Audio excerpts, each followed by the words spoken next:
Welcome everyone to the 2020 TeamBN NetBattlers Winter Festival live stream. Here with me today, we have some wonderful players for you. Nathan, why don't you introduce yourself? Hello everybody, I'm the androgynous android game show host from the future, Nathan Blades, and I am, like Will Yule, our host, a tabletop RPG GM, player, and designer. Very good. And Joe, why don't you introduce yourself? Well, I'm Joe. Yeah, play a lot of RPGs and I'm glad to be part of this. Very good. Hi, I go by Florian here. Would it be presumptuous to say one of the first big boosters of this system? Yeah, that's about it. Yeah, that's about it. It's correct. OG. Yeah, I don't really have anything too ambitious with tabletop except for a campaign I'm running, and don't you? Yeah, no bias from having 3 of the players here, and yeah, don't check my SoundCloud actually. Great. And I'm Will Yule. I am a tabletop game designer, and NetBattlers is one of the first big RPGs that I've released to the public, and it is on beta 5 right now. It is it is definitely in the polished stage right now, and you can check out NetBattlers and join the community Discord server at the link. I don't know where it's going to be on this layout, so I'm just going to go wah and probably edit in the URL over my face right now, but it's also over there. Anyway, guessing where I'm going to be laying out the video aside, would you guys like to introduce the characters that you'll be playing today? In NetBattlers, because, well, you're all familiar with Mega Man Battle Network, that's why you're here. So we're playing technically 2 people. We're playing both the human Natop and the digital Navi, and it's quite fun to switch between these 2 personalities. So my Natop is Cirrus Moocher. She is a teenager, but also a detective. She likes to dress in quite masculine clothing with suit trousers and vibrantly coloured shirts and a trench coat. She also has a long flowing white afro like a cloud. She's quite good at the whole detective thing, but has very, very little patience for people who mess her around. On the other hand, it's a pleasure to meet you. I'm Janus. I am Cirrus Moocher's Navi. What I tend to do is psychological analysis and exploitation, which is actually really exciting. I love getting under the skin, the digital skin, I suppose, of my opponents, and exploiting their psychological state is really fun, actually. I think we're all going to have a fun time. Yep.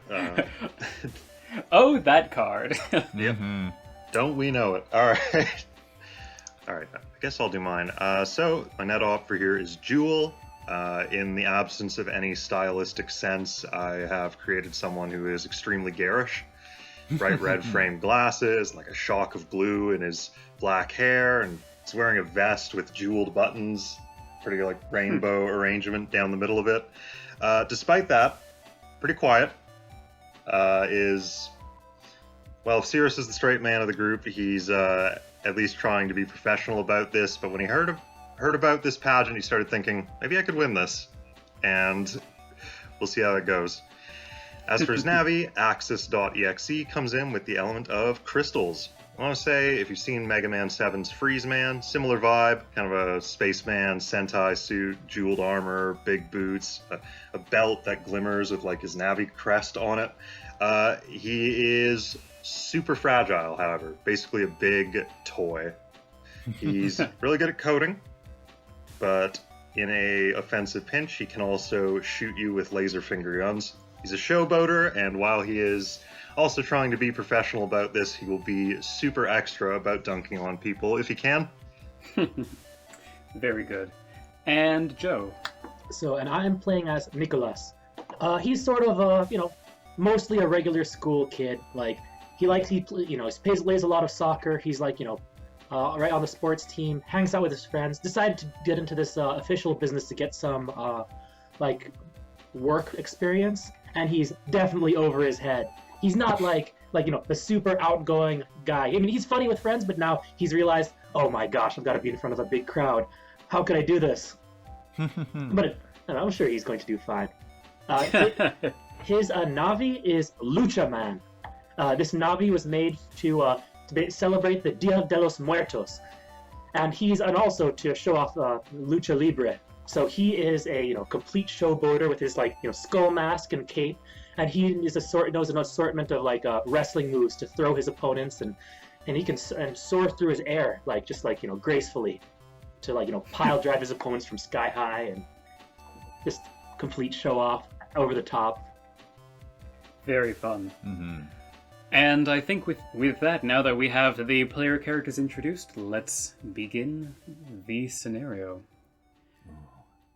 It's the 20th annual Beauty Beneath the Waves contest, held at the Wavelength Aquarium. Due to some nasty rumors of foul play, a group of officials have gone undercover to investigate. And we start with the camera panning in at the Grand Hall, which has water and sea life going wall to wall and overhead in a majestic blue arc, as this contiguous tank of water and sea life comprises both the walls and the ceiling. And there's some fancy chandeliers hanging too. There used to be not too much seating, but given this is the 20th annual Beauty Beneath the Waves contest, there's been a lot more added, and the curtain is still closed on the stage, but mere minutes await until the contest start. And what are our investigators doing? As everyone right now is finishing their backstage preparations for the introductions. I mean, I realize that sometimes we have to go undercover for the job, but surely this is excessive. Yeah, I didn't know being an official had mean that you had to go on stage. I thought it was just more of going around and checking up places, but on stage. You'd be surprised about the amount of theatrics you have to do when you're working as an official. After all, we have the impression of not being policemen, so being personable is apparently part of the handbook. Yeah, one of my I'm not quite sure if it's a part of the handbook I'm a fan of. Yeah, one of my superiors once went undercover as a doctor. There were a few he had to do a few checkups. Oh, okay. How bad did that get? Anyway, I'm gonna... We didn't violate any conventions, so... Yeah, Technically, he didn't sign a Hippocratic Oath, so it was fine. The details are classified for the next 10 years, actually, but... So yeah. I figure the three of you are probably waiting in the green room right now, or actually, we'll say you're in the green room right now, which is, for those who don't know what a green room is, the green room is an area backstage where the performers wait to be called out on stage. It's a small but nicely decorated room with some light refreshments, comfy seats, and a bunch of screens showing what's going on stage.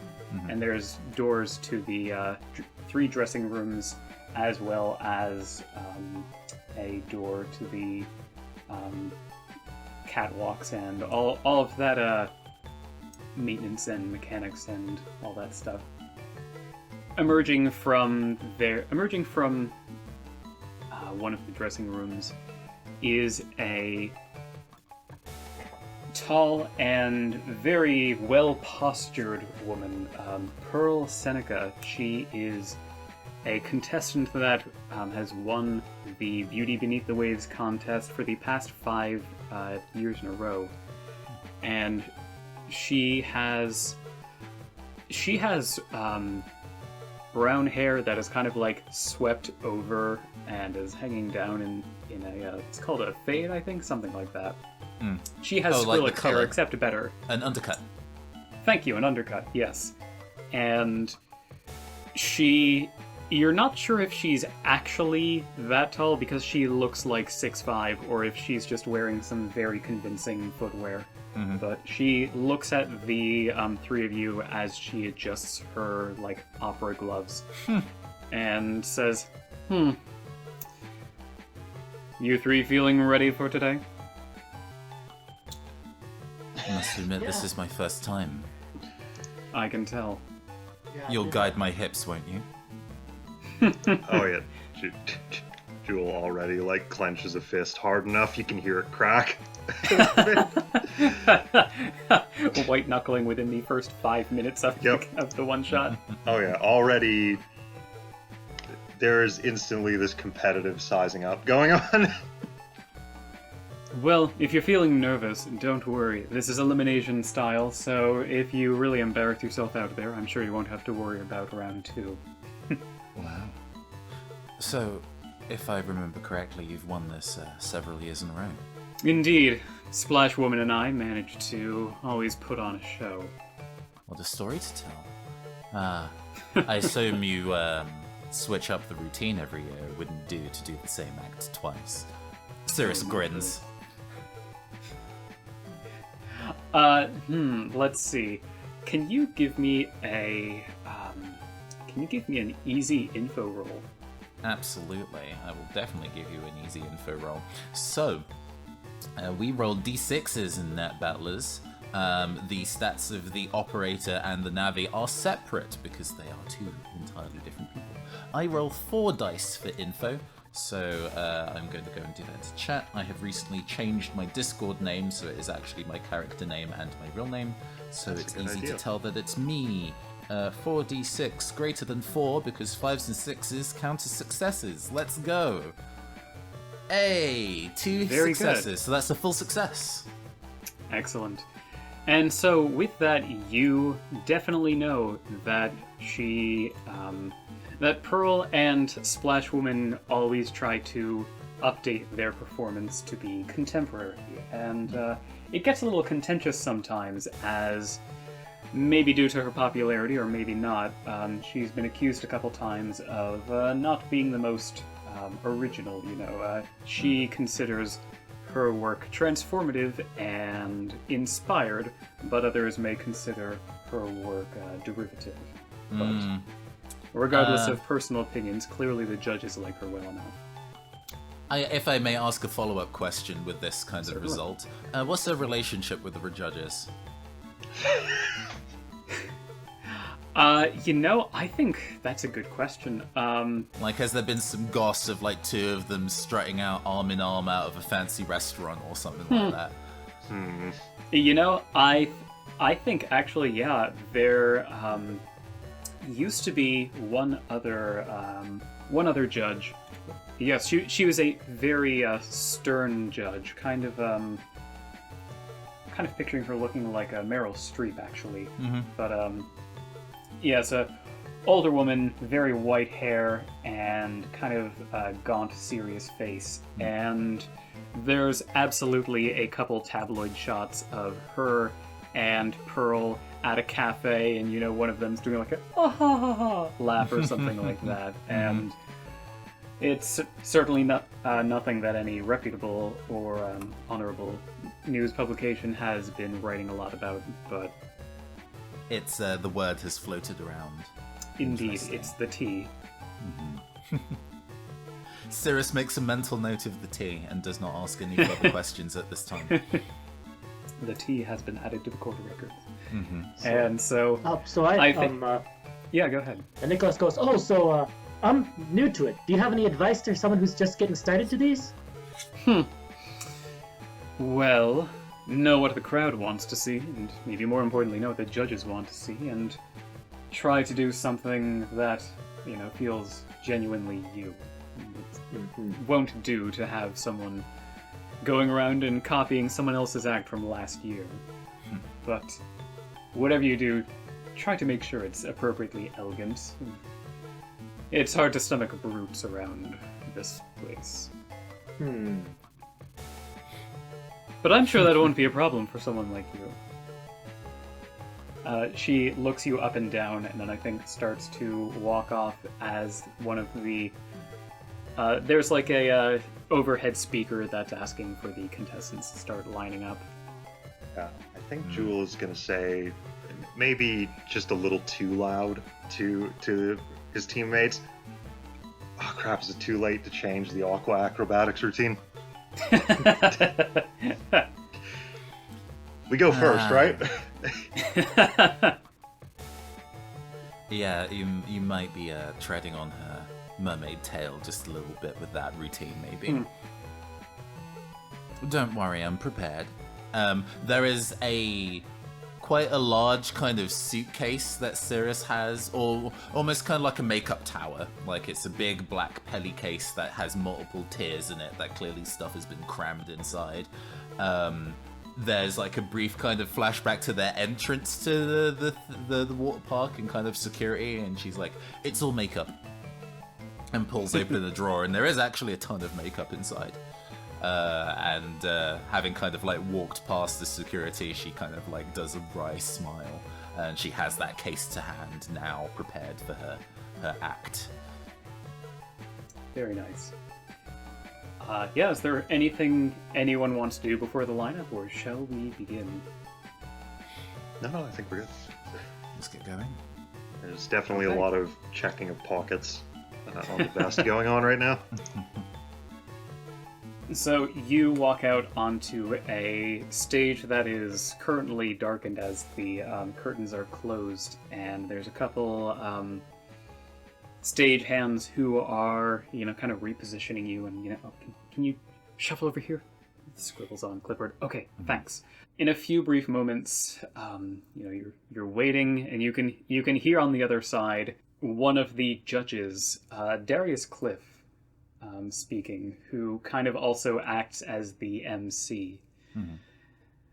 And he's explaining. It's a little muffled, but he's giving a grand welcome everyone to Beauty Beneath the Waves, and applause, and describing the 3 acts of the contest, where the first act will be Dazzling Beauty, where our contestants demonstrate elegance, grace, and glamour. The second round shall be Perfect Practicality, where our contestants demonstrate prowess, power, and skill. And then in the grand finale, when all but 2 contestants have been eliminated, they shall show us the true culmination of their being as emissaries of elegance and perfection. And applause, cheer, little mugging into the microphone. And does he say that out loud, or? Yep. God, I actually do kind of like the idea. Under his breath while everyone's... Yes, applaud. Please clap. I have genuinely seen people, like drag queens who do performances, finish a set and then go, clap. And everybody does. It's genuinely yes, magical. ma'am. God, what a power move. Mm-hmm. I'm saving that tidbit for later. And the curtain opens up, and there's this big flash of light as you're plunged from darkness into bright spotlights. And I think all of you do a decent job of not reeling from the light and maintaining some elegance and poise. Mm-hmm. Yeah, there's I guess we kind of all collectively step forward at the same time, so there's kind of like a fanfare is kind of going on from the tinny speakers in this auditorium as everybody kind of like steps forward and kind of does a solemn, Cirrus at least does a solemn bow to the yes. kind of auditorium. How packed is the auditorium? Is there a bunch of people for this, or is it kind of sparse? Oh yeah, this is actually pretty packed. Maybe more than you expected. In previous years, it's a little shaky, but for the 20th anniversary, they're really pulling out all the stops, which is maybe why they are, a little extra scared about some vague threat of foul play at this event. Yeah, I think tying into that, there's as Cirrus kind of like looks up at the audience having bowed, there's like a single bead of sweat drops down the side of her face as she thinks to herself, how on earth did our superior officer get us into the show as a means of infiltration. Which is maybe a scene I kind of want to see in this if we want to do a very brief flashback to this actual brief meeting where they're like, hey, so your job this time, if you choose to accept it, and you will, is... Yeah, I think Jewel... Yeah, I am picturing there was a tryout for this with like 6 or 7 officials, and you had some of the other officials who came up and were like, yeah, okay, I can do this. Okay, are you ready to... We need you to be a little credible, so can you demonstrate some glamour and grace? Got some sunglasses here. I was thinking there's a bit like that one scene in the movie Dodgeball, like, oh my god, we didn't even win a regional oh, now I remember. The judge is a close personal friend of mine. And my commanding officer. Their workout buddies helped them get in shape for swimsuit season. Yeah, I imagine there was also one of the producers was like, okay, maybe we could expand the list of accepted contestants into 12 to accommodate this. No, I don't really like these 3. We'll just take them out and put in the officials instead. And that's how you got in. We crushed someone's dreams that day. It was not good. That's justice. And I think with that little bit of flashback reminiscence over there's another bow and all of you raise your arms and the crowd applauds, and the curtain closes as round 1 will be underway shortly. For round 1, you guys are not the first to come out. You guys have a little bit of time for some light snooping, so you can either... I think everyone can, do one simpler, quick action, and you can either take this time to prepare your performance, or you can speak with another one of the contestants, or, sneak around and maybe try to uncover more of the conspiracy. Ooh. What would you like to do? I have a thing in mind, but I'll let y'all go first. So I'm going to say Nicholas is going to be like, he figures that since he's here to like investigate, he might as well do a quick walk around and see what everyone else is up to. So he wants to do like a bit of a hurried sneak around, just peep around what other people are preparing and that everything's going around in all the preparation rooms. Okay, so you want to be kind of like sneaking and peeking into the 3 dressing rooms. To be clear, the dressing rooms have stalls within them for changing because these aren't like actors changing rooms. These are gyms. Yeah, they're kind of halfway between the two. So there are stalls. There are still big mirrors where you can apply makeup and all that. But yeah, if you want to take a quick peek in the 3 of them, give me a normal speed roll. For the stealth. Yes. And so again, this is adding together Nicholas's body stat and his speed skill. Which is, he's rolling 3 dice, and he gets very good. Full success. Hey! 2 hits is a full success. So you're able to peek in, and I think we'll say the 3 of you got a dressing room to yourselves. So you only have to peek into 2 of them.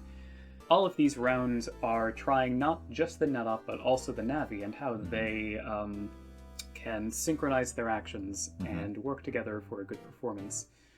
And to the point where Navis actually can be rendered as holograms. It's a little hard for people to get in some last-minute prep, like you're hearing one of the contestants, Jess Tur, speaking to her Navi Clown Man, as she's murmuring about something about swinging and trying to make sure. Yeah, okay. So listen, when we get to the 3rd jump, that 3rd jump has been a real bear, and if you need to clip through my head, you're gonna clip through my head. We cannot have any crashes this time. Clowns. Nefarious. In the other changing room, the most obvious contestant in terms of who is making the most noise, at least, is what's their name? Olaf Harfang, who is this strong body but kind of lean man from Sharo with very short blonde hair and piercing blue eyes, and he's wearing this outfit that it almost kind of looks like a Nutcracker's outfit, just in how it is kind of military but also kind of royal and showy, but instead it is a aquamarine blue, and he's nearly shouting into his PET, "Tundraman, you know that you can't hesitate. I've seen what you've been doing, and it's been excellent work. I'm proud to be here with you, but I cannot stomach another failure. You know what this means, right? I expect you to carve your life into pieces." This And is from the our last resort. from the PET, you hear a, "Indeed, my liege, it shall be done."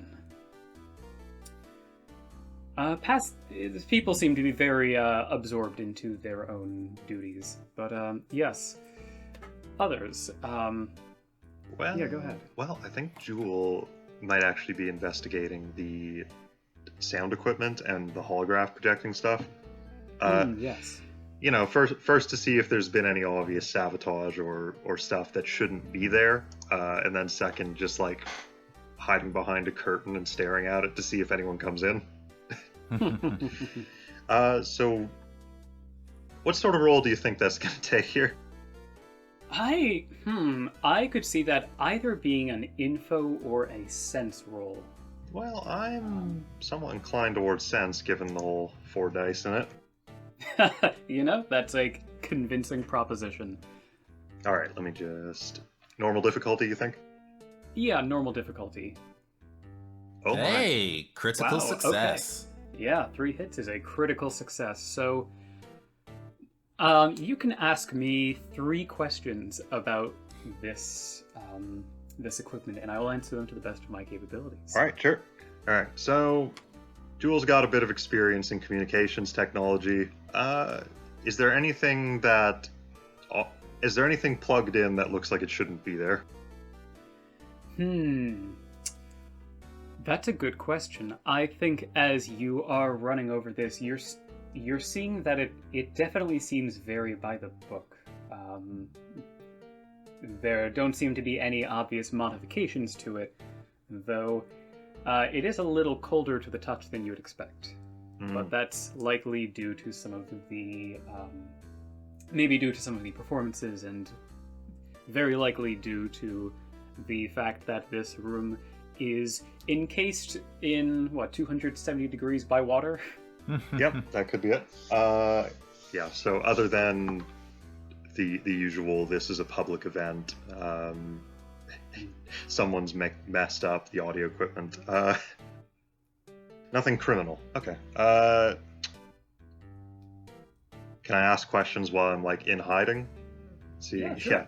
Yeah, I like that. I think you're currently hiding out at the waiting in the wings of the stage, so yeah. better to ask questions relating to that than about the green room or backstage. Yeah, I mean, for starters, does anyone come along to do maintenance on it or make sure everything's in order? I think there's definitely some tech hands that are scurrying about. You're able to overhear a little bit of conversation. I'm kind of picturing that Jewel is kind of hiding, in the curtains and just kind of, peeking out a little bit, and then swooping back as soon as some tech hands arrive. And you're not able to make out all of what they're saying, but they're saying something about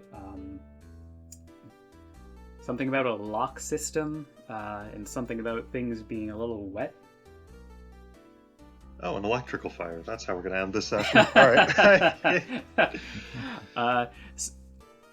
And I think you also hear something about, like, 2 of them laugh, and then you hear something like, slippery catwalk. and you can't make out what they're saying, but they sound a little concerned. Hmm.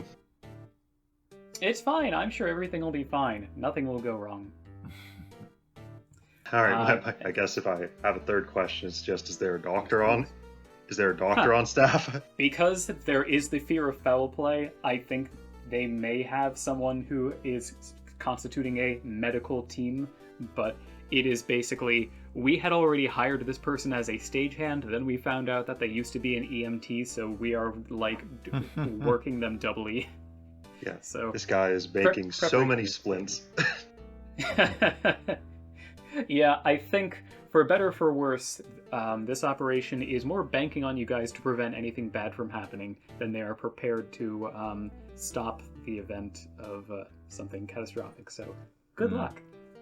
Good luck. And Cirrus, what about you? Yes, so we've had a handful of the other contestants introduced. Does it appear that any of them have singing as their forte? Yes, Penny Baker and Meringue.exe. Penny, who is a rather short and young woman in this very like pastel kind of frilly dress, and she's definitely practicing some and it's I think it's like it's a little pitchy, and then she, you know, takes a big glug of water and centers Evens herself, out. and Yeah. it's coming out a lot clearer. But yes, she is very much lost in her own little world of singing practice. Cirrus takes the kind of like makeup station next to her and kind of opens up the case and starts pulling out actually a surprising amount of like face paint and body paint. And starts kind of like putting on a look, and then after letting Penny do a bunch of vocal exercises, she's like, "Excited?" Oh, sorry, I was wasn't really paying attention. No, it's quite alright. I get a bit nervous when I'm about to perform as well, so I tend to chat at least a little bit. It puts me at ease at least. Yeah. I mean, I guess this is a kind of excited. I mean, I've never made it to the part where I get to actually perform at the performance. So I'm really excited. You know, I've been trying for years to get here. You made it out of pools. Congratulations. Yeah, thank you. I mean, I guess congratulations to you too, because you must have also. Absolutely. I'm sure. As yeah, this she's conversation, content to motor mouth. as she kind of starts to engage in the conversation genuinely, Cirrus kind of like pushes out her PET a little bit onto the makeup desk, and you can see on the PET like the camera like swooshes around, and Janus is on it. I have not described what Janus looks like. Janus is wears a business suit. They wear a business suit that has a kind of Harlequin style patterning on it. They don't have a head, in so much as they have two drama masks, one comedy, one tragedy, attached to both the front and back of the space where the head would be, and would flip around as appropriate depending on the mood that they're gathering. The comedy mask is in front, and the eyes start glowing green. In NetBattlers, you can have a whole bunch of abilities pre-programmed into your Navi, which are called Navi powers and sometimes Navi customizer parts. Janus here has a Navi customizer program called Now Recording, which your Navi records everything they see and hear, and it's visually obvious when they're recording. Fortunately, because they are on their PET screen rather than physically in the room, hopefully Penny is not going to notice that this conversation is being recorded. As Cirrus continues to smooth into the conversation, I'm happy to kind of skip some of the small talk for the actual juicy parts, but essentially she's kind of like, oh, so you've competed before. Is there somebody in... Should I ask the question before or after I make the kind of social role for it? What do you feel? Why don't you ask the question and then we'll roll see and how we'll see good how of it an turns answer out. we get. Sure. She's like, oh, you've competed a number of times, or at least you've been following it closely. I see. I know that there tends to be a lot of drama at pageant shows, and sometimes, you know, people can get a little bit heated in the finals, which is great TV, but not so great for their career. I hope nothing like that has happened recently. Give me a... I think you've buttered her up pretty nicely. Give me an easy charm roll. That's very good, because while Janus has a charm, roll 6 dice using their charm, Cirrus isn't comparatively as charming and has a charm of 1. So let's go and roll 1d6 greater than 3, because this is an easy roll. I get 1 success. Very nice. Interesting. Okay. So one hit is a partial success. So I think with that, may I ask something? Actually, before you go and give the judgment roll on that, NetOps, something that Navis don't have, are talents. So all NetOps have a number of talents depending on how old they are as characters. That mean they're especially good at those particular things and can force failures and partial successes to become full successes. I have a talent of interrogation, which, if you feel is appropriate for this circumstance, I would like to push my partial to a full success using that.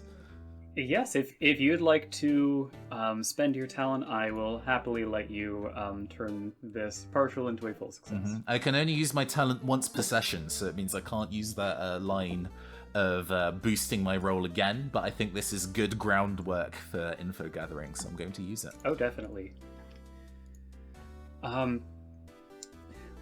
Well, yeah, it's definitely kind of intimidating. I know there's a lot of tension between people. I guess it feels like there's maybe a little less this year, but Olaf and Pearl tend to really, you know, I don't think they like each other very much at all. Oh, yeah. Indeed.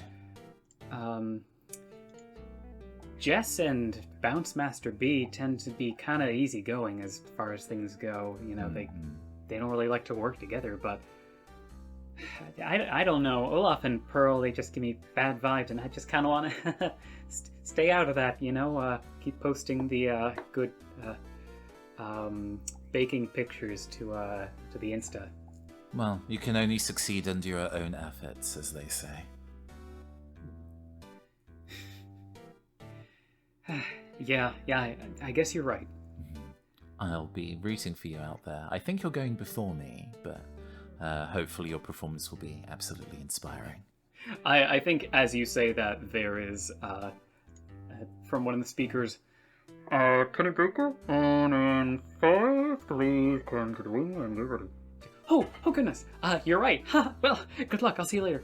And she, like, leaps out of her chair. I think she had like a strawberry shoulder decoration that falls off, and she like sees it fall, goes like ha, grabs it, and like puts it back on and reties the string, and then goes like tack on another room quite quickly. As she runs away, Cirrus kind of turns in her chair to go and look at her leave, and the camera actually gets a shot of her face. It is sea green from top to bottom, and she's kind of got like she gets out some spirit gum and starts to apply it to the sides of her face as the shot cuts away. Very nice. And I think with that, we will start the montage of the performances. I'm not going to have the NPCs roll for this, but I am going to ask each of you to do one roll for your performance to see how well it goes overall. Keep in mind that round 1 is Dazzling Beauty, where you're expected to demonstrate elegance, grace, and glamour with both the NetOp and Navi. So let me move my notes a little bit. And so first up is in fact Penny and Meringue, and we get a shot of Penny on stage as she's doing like a kind of musical style song, as she's, you know, acting a little bit as she's doing a little dance too, and it's a little simple, but her Navi Meringue.exe is making it a duet. And to take it a step further, the two of them are also baking a tray of cookies as they do this. And at Nice. the end of the performance, the two of them hit a delightful harmony, and she presents the tray of cookies to the judges. Speaking of the judges, the three judges are Darius Cliff, who I mentioned earlier. He's The a MC. finely tanned, MC, finely tanned man with gray hair, an excellent suit, and a severe glance. And I think he is bemused by this, but feels like being seems like he thinks this might be a little tacky, being given cookies, and picks one up and examines it a little bit. The second judge on Darius's left is Moxie Proxy, who is a dancer and singer famous for their viral abstract music videos. And they're giving a kind of smug golf clap. Definitely, they end up thinking it was maybe a little classical, but still very sweet. Mm-hmm. And lastly, on Darius's right is Lil Fishy, a pop star rapper who always tries to keep an elegant and refined appearance. And though I think there's maybe a little bit of an inner party animal that comes out, and so he's leaning back, definitely very, very enchanted by it, and pops a cookie in his mouth, and I think turns to the camera and mugs a 2 thumbs up as he's munching on it. I hate him. This is truly the Mr. Worldwide of the group. Yeah. Oh man. Yeah. I can picture him as Pitbull with classier fashion sense. Next up is Olaf, who is Olaf Harfang, who I described earlier, who does a very fancy dance with his Navi Tundraman.exe, who is this kind of a leaf icy Navi with much like in Mega Man 11, he has a glacial frock of kind of ice hair to one side and an ice ponytail that goes down to his feet. And as Olaf is doing this very kind of floaty and technical traditional Sharo dance, Tundraman is dancing with him and creating ice sculptures of the two of them in mid-dance. Mm-hmm. All of the judges seem pretty pleased with that.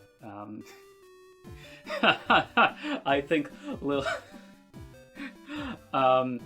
there's absolutely a flavor shot of Moxie Proxy turning to the camera and going, "Cool stuff." Jester and Clownman do a team trapeze routine where it looks like they're vaulting over each other, and there's a couple parts that maybe are a little sketchy, given the fact that Clownman, who is wearing a lot of kind of low poly kind of Harlequin outfit stuff, is a hologram, can't actually touch Jess. Mm-hmm. There's a couple parts where if you look closely you can tell that their two hands go through each other. But next up, I think, is one of you. Who wants to go first? I'm ready to embarrass myself, I suppose. Jewel is ready. Let's go. I want to see it. Jewel adjusts his collar and turns to I'm pretty sure he's seen the video recording that Cirrus took. It's don't worry, maybe the weird Russian one and Pearl kill each other backstage, and we'll advance just fine. All right. Mm-hmm. I want to say Jewel plugs in his PT into the AR holograph projector thing, with Clown Man, and he walks out over the course of human history, mankind has engaged in numerous competitive pursuits. Race to the finish. And break the targets. From his vest, he pulls this large, shiny bullseye target, and Axis materializes behind him, doing like double finger guns. And because, I want to say, Axis has the set element Navicust part, which means on Jackin, his element appears around him. Which means he is able to set up, with his element, a bunch of crystal refractors around him. Oh, very nice. I think the audience loves that. Yep. He turns around, and he is intending to reflect his lasers through those to strike the target, depending on where Jewel is standing. Very good. I'll give you an option. You can either roll NetOps Sense for good aim, or you can roll. Sounds like Navi Affinity for manipulating your element, which is crystals, if I recall correctly. That's true. But the other thing about set element is if you use it immediately, it's a downshifted roll. Ooh, very clever. Yep. Okay. All right. So this is easy affinity roll. All right, and with his 2 dice in soul, 2 dice in affinity, that means Axis is rolling 4 dice. Attention. Ooh. Very nice. Absolutely. The last record, the last target breaks, and there's a new record. Exactly. Yeah, it's a harmonized shout from the two of them. Big applause, big applause. I think. Let me swoop back up to the judges here. I think Lil Fishy and Moxie Proxy are definitely into it. They think that the I'm picturing there's a lot of very fancy, like, laser bouncing between the crystals, creating a lot of oohing and eyeing. Mm-hmm. You get a little bit of a severe comment from Darius saying, well, the act of breaking these targets seemed like it would have been more appropriate for the second section of perfect practicality. But I will not deny the inherent elegance and grace in manipulating those crystals. Well done, well done. Yep. Bow. All right. Okay, which of you wants to go next? I guess Nicholas could go next. Yeah, go for it. So for this one, the stage sort of goes dark, and then there's a sound of like a single strumming guitar, and then you hear the voice gristle, a bit grizzled but like eager of Lucha Man going, "There is one day a year where the dead walk the earth. The Dia de los Muertos." And Nicholas comes out. He's wearing this big old black fancy costume with all the neon lines and skulls. And Lucha Man pops out and then spreads out his element, summoning all sorts of neon skulls as Nicholas is strumming furiously on his acoustic.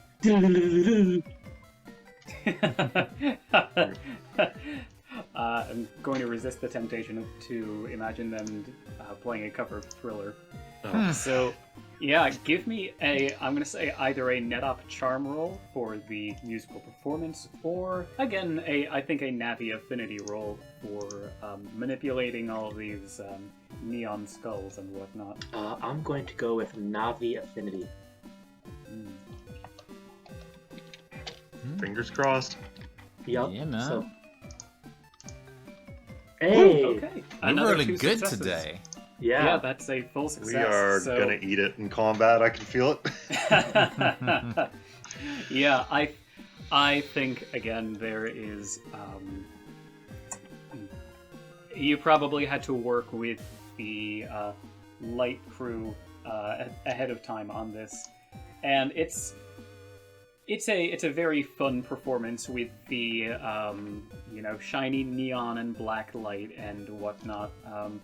There's a little bit of an issue in terms of the light penetrating through the water roof and walls, or the water arc, but it's a very engaging performance, and I don't think any of the judges have any. No, actually, that's not true. Lil Fishy turns to the camera and goes, "That was to die for!" Mugs some more at the camera. He high-fives himself. when no one else is buying it. God, wait, I'm picturing Little Fishy and Moxie Proxy high five over Darius, who looks miserable that that's happening. Yeah. This is the first year that Little Fishy is on the judges panel, And and it will he might very not much be back the next last, year. yeah. Yes. Mm. Okay, and Cirrus. The stage is empty for a while, maybe a little too long, and then you can see on off stage like a hand, sea green with scales kind of across it reaching out, and Cirrus pulls themselves onto stage. They have put on a drag king style makeup to look like King Triton, but they are covered in oil, like in terms of like detailing. There's like oil sheen glistening. There's kind of like bits and pieces of like 6-pack plastic rings ensnarled in armor, and Nice. a fish tail, so without legs. Hold on. As they pull themselves all the way down the pathway to the front of the stage and kind of press themselves up on two hands and start to sing in a kind of gravelly and Cirrus can't sing very well, but is intentionally putting on a kind of like a rough tone because it looks like there's like a King Triton is dying on stage. And the first verse of the song kind of like completes. And then walking on from backstage is the holographic form of Cirrus dressed as like a harpoon fisherman as they walk onto stage and start to sing the falsetto in harmony to the baritone, or like, well, I guess alto, that Cirrus is performing. And You mean a hologram of Janus? Sorry, of Janus. Sorry. Walks on with a kind of like large harpoon as they sing, marching down the walkway, this runway. Because Janus has previously recorded Penny singing, doing practice singing in advance. Oh no. Janus has the charm roll ability playback to imitate someone else's voice. Oh. So good. Oh man. Oh man, this is going to be interesting. So there is a very kind of tragic, almost operatic story being told over the course of a couple minutes of Cirrus kind of being like, I've risen from the sea, I fuel the sea, but I've been poisoned and am weak. And Janus is kind of like, I am man, strong and proud, and with my harpoon in hand will conquer the last thing in the sea. And then it kind of ends with this holographic harpoon being shoved into Cirrus's back as the lights cut out. I have been served. Okay, give me a...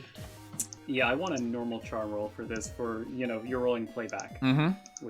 Which uses charm. Yes, indeed. 66 over 4.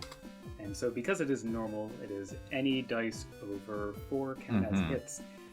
Those 2 sixes, wow. 2 hits. And If that was an easy roll, that would have been a disgusting crit. But yeah, no, I'm happy with a full success. Yeah, I think it probably would have been easy, except for the fact that this is rather non-traditional. Like, having this be not just kind of a general demonstration of elegance, but having it be so narrative in nature. And especially specifically brutal and visceral in design rather than elegant. Exactly. Yeah. Yeah. Again, Darius is he seems rather uncomfortable with this, but good. I have been reminded of our mortality and the horror that we have visited upon this earth. 5 stars. Yeah, I think Lil Fishy is like, wow, that's what I'm saying. Wow, wow, wow. As he's like looking between 3 cameras that are right in his face. Moxie Proxy goes, it's ambitious, a little daring, maybe a little too daring for an event like this, but I appreciate the guts. And I think they also kind of trail off, saying, "Though that voice did sound a little familiar, come to think of it. Must have been nothing." A single bead of sweat runs down Janus's face, but it's fine, it's fine. And I think then we have the last two performances as Bounce Master B, who is this rather enigmatic performer, comes out with Springman.exe, and the two of them do a supremely elastic breakdancing maneuver. Like, I think there's definitely some like Hideki Naganuma that's playing. As they're spinning around, they're kind of like hopping over each other, and the crowd is getting into it. The judges, well, again, Darius is being a stick in the mud, because this is, you know, going against the tradition and the spirit of the event, though it is demonstrating some prowess and skill. I want to get a read on this guy and, like, if he enjoys anything eventually. Not yet, but... Well, he did certainly seem to enjoy Olaf's performance. And then after Bounce Master B, finally, Pearl is walking onto stage wearing this incredible dress that none of you saw before, that is ruffled and, you know, drags behind her very far, trying to emulate waves and sea foam. And there is one leg sticking out which has this... Oh, it has a stocking on it that has the pattern of that very famous traditional Japanese painting of the... Oh, the hokusai. Yeah. Exactly, thank you. And Pearl's performance is actually mostly a fashion show, as she is... she's moving about, striking dramatic poses, and Splash Woman is sometimes posing with her, but is mostly using her AR, or augmented reality space, to create a lot of digital sea foam and spray, and it's coordinated very well with some offstage fans that are blowing in different directions. And near the end, Pearl spins around, and as she does so, her dress kind of unfolds and into revealing a second outfit underneath, which, as she continues spinning, it has some parts that are kind of like rising and some parts that are falling, in order to replicate a typhoon. And Splash Woman is creating some... First thing that comes to mind is like Dynamax clouds around her to emphasize that idea. Big applause from the crowd, and Pearl very clearly knows where all of the cameras are, and she is working that to the max. Again, I think Lil Fishy is super into this, as he, you know, does like a, you know, mind explosion thing to the camera. Darius clapping, has a broad smile on his face, and I'm not going to go so far as to say a tear down his eye, but you wouldn't be surprised. Smashing stuff, very invigorating. The use of the folding dress and the AR routine to just emphasize it. It's a beautiful combination of the talents of Navi and NetOp. I am proud to see such a stunning event at Beauty Beneath the Waves, and only in the first round. And after that, the curtains come to a close. There's a little tiny bit of amount of time backstage as everyone gathers to the green room, and then people get to come together for the results. Okay. Yeah. I think Ceres has removed the mermaid tail, so is back into wearing kind of ordinary trousers again, just for movement's sake. And Is the makeup still on, or? Oh god, yeah. Reconvenes with the other three briefly, being like, "Well, you're out on stage. Did you happen to notice anything strange?" Well, if anyone would like to do a, let's see, Retroactive callback. I will let you guys kind of like retroactively make your performance a little bit worse if you want to make a normal sense roll now to see if you scoped anything out. Oh, absolutely. I prepared for this opportunity. I'm picturing that one Eurovision like last note voice crack, but for Janus now as he perceives it. So, I just to kind of like check, because you know sometimes when it's mystery RPGs, information that's gathered by one person might not be knowledge to everybody. Some of the research that Jewel did on stage was like hearing some of the stagehand gossip, right? And part of it was kind of like icy walkway or icy runway. Slippery. Catwalk. Thank you. Yes, the overhead. Yeah, so I wanted Cirrus, you know, doing her King Triton crawling along the ground routine, is to basically crawl along the length of the catwalk, kind of looking to see if there was anything funky in the interim, because Cirrus's performance is clearly never going to be good. She's not a performer, but this is an opportunity to scout the stage in a way that isn't going to draw too much notice. Okay, that sounds great. Give me a normal sense roll. Absolutely. Cirrus's sense, I believe, is 3. Yes. So it's an average roll for a Netop. Navis are generally way more skilled when it comes to various dice rolling ventures and can roll 6 dice pretty easily. But 3 or 4 is pretty good for a human. A partial success. Okay. Okay, so partial success as you are crawling along the stage. I'm going to dip my webcam down a little bit so you can see. Crawling along the stage, you can indeed, you know, you're looking up at the catwalk as, you know, arching yourself up, going, what is that up there? And you're seeing, I think the lights are so bright you can't exactly see up there too well. But at that moment, as you're looking up and trying to see, a drip of water hits your face. And it's quite cold. Interesting. Yeah, no, I guess I relay that flashback information to the rest of the crew.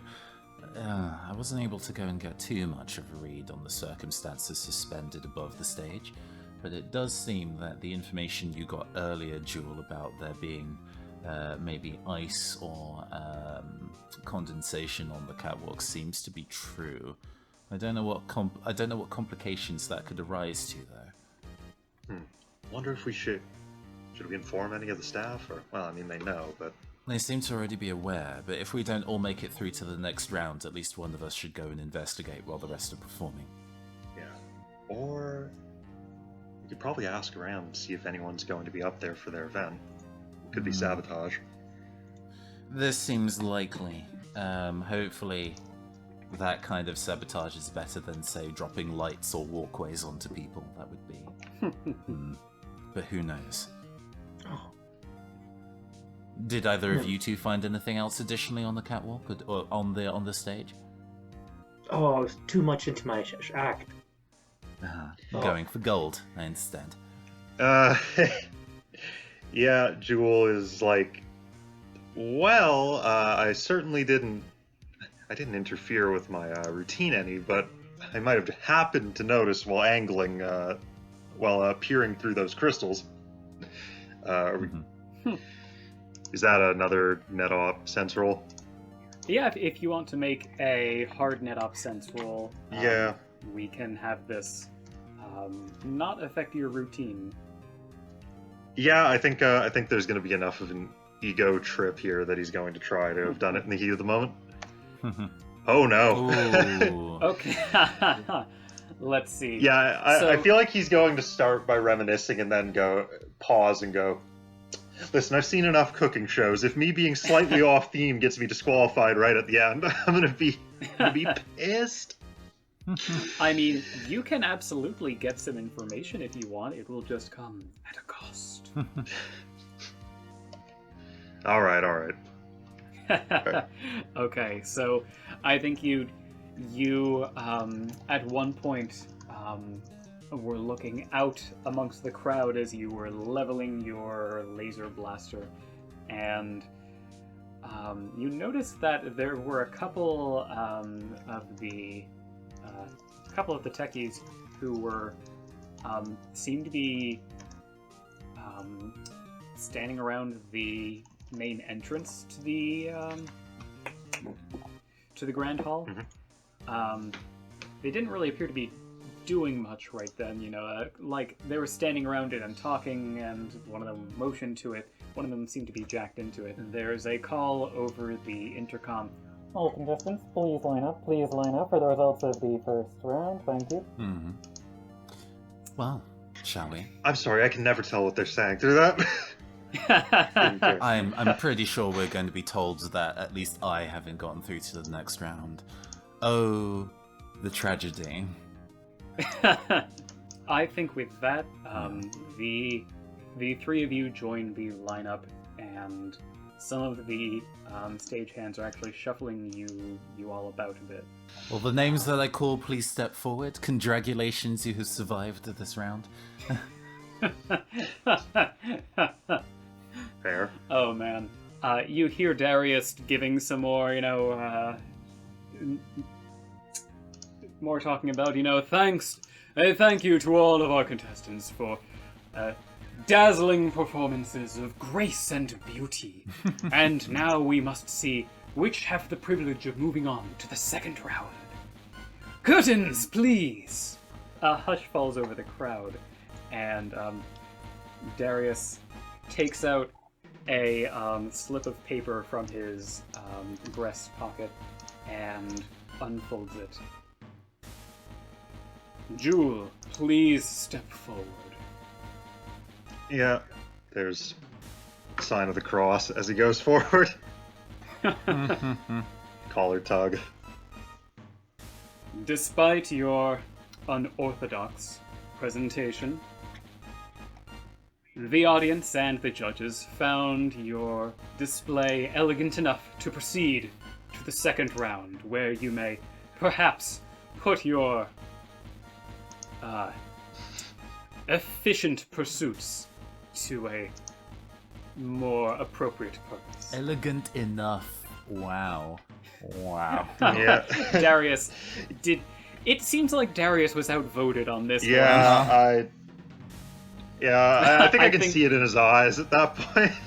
Yeah, I think like the other judges are kind of like looking over, like, raising an eyebrow, like, really? Yeah, you really have to make this a thing. Alright, yeah, there's very quiet thank you and a nod. Jess, please step forward. And Jess moves forward, and she's kind of bouncing as she's still wearing this jester outfit with the like little dangly bobs and bits, looking quite nervous. We were all dazzled by your acrobatics and your fantastic feats of synchronization between you and Clown Man. But unfortunately, it wasn't enough to move on to the second round. Oh. But please step back. Yeah. There's got to be a behind-the-scenes interview of. I don't think they're ready for political commentary. I can't. To speed this up a little bit, Bounce Master B and Penny Baker also tragically do not make it to the next round. Oh, rip. Yeah, Bounce Master B, kind of shrugs, bows, and oh no, I think Penny's crying. like, come on, 110%. Yeah, absolutely. Penny stiffens her lip, does a quick curtsy, and then goes back. And I think she She just turns away. You can see her shoulders shaking, and It gets better. You'll get voted Miss Congeniality at the end of it anyway. You're fine. Jess, who is standing next to Penny, like pats her on the shoulder while trying not to move out of formation, and gives her a there. Mm-hmm. Yeah, Nicholas, you step forward, and Darius gives a less passive-aggressive review to you and reveals that you are going to be moving on. Congratulations. Pearl, of course, moves on. And then it comes down to Olaf and Cirrus, who both step forward and as the last two contestants, correct? Yeah, I like Cirrus gives a look over her shoulder at Olaf. What's Olaf's read expression like? How confident? Confident. Yeah. Oh, he's good, confident. Good. That makes sense. Yeah, he has I think he generally has a rather stern look on his face, but it's kind of spread into a smile right now as he can pretty safely say what's coming. Olaf, your performance brought the best of classic tradition and merged it with an elegant display of your Navi's proficiency, while Cirrus, your performance was unorthodox, but some say it brought an interesting new dimension. Cirrus, Yes. you will be moving on. There's a crowd gasp. Yeah, Cirrus is just like, what? Olaf, like, you can see that he is like kind of a pale individual. All of the blood has drained from his face, and he just like looks down at Cirrus, and then he looks directly at Darius, who I think Darius actually like tries to give like a little like apologetic shrug, and then behind him Lil Fishy and Moxie Proxy are clapping, and yeah, I think Olaf looks down at you and extends a hand to congratulate you. Yes, absolutely. Cirrus goes and extends a hand back, still with complete Triton fish face on as they make eye contact with him and shake hands, and I assume both of us are being as firm as humanly possible. Oh, I think it is taking all of your restraint in Olaf's body to not crush your hand right now. For the record, Cirrus does have a strength of 3, so she's actually stronger than average, but yes, it's probably... Both of you are like squeezing each other's hands. Oh god, yeah, the sound of that kind of like cartoon sound effect of leather tightening is audible. He pulls you in close for a pat on the back and whispers in your ear, "Better keep it up." And then everyone walks off stage, and there is a lot of crowd murmuring after that. As the curtain is closing, you hear Little Fishy with the microphone encouraging audience members to post with Hashtag turbulent seas. Yeah, I think one of the first things like Jewel says when one gets back is, "Does Darius know we're the officials?"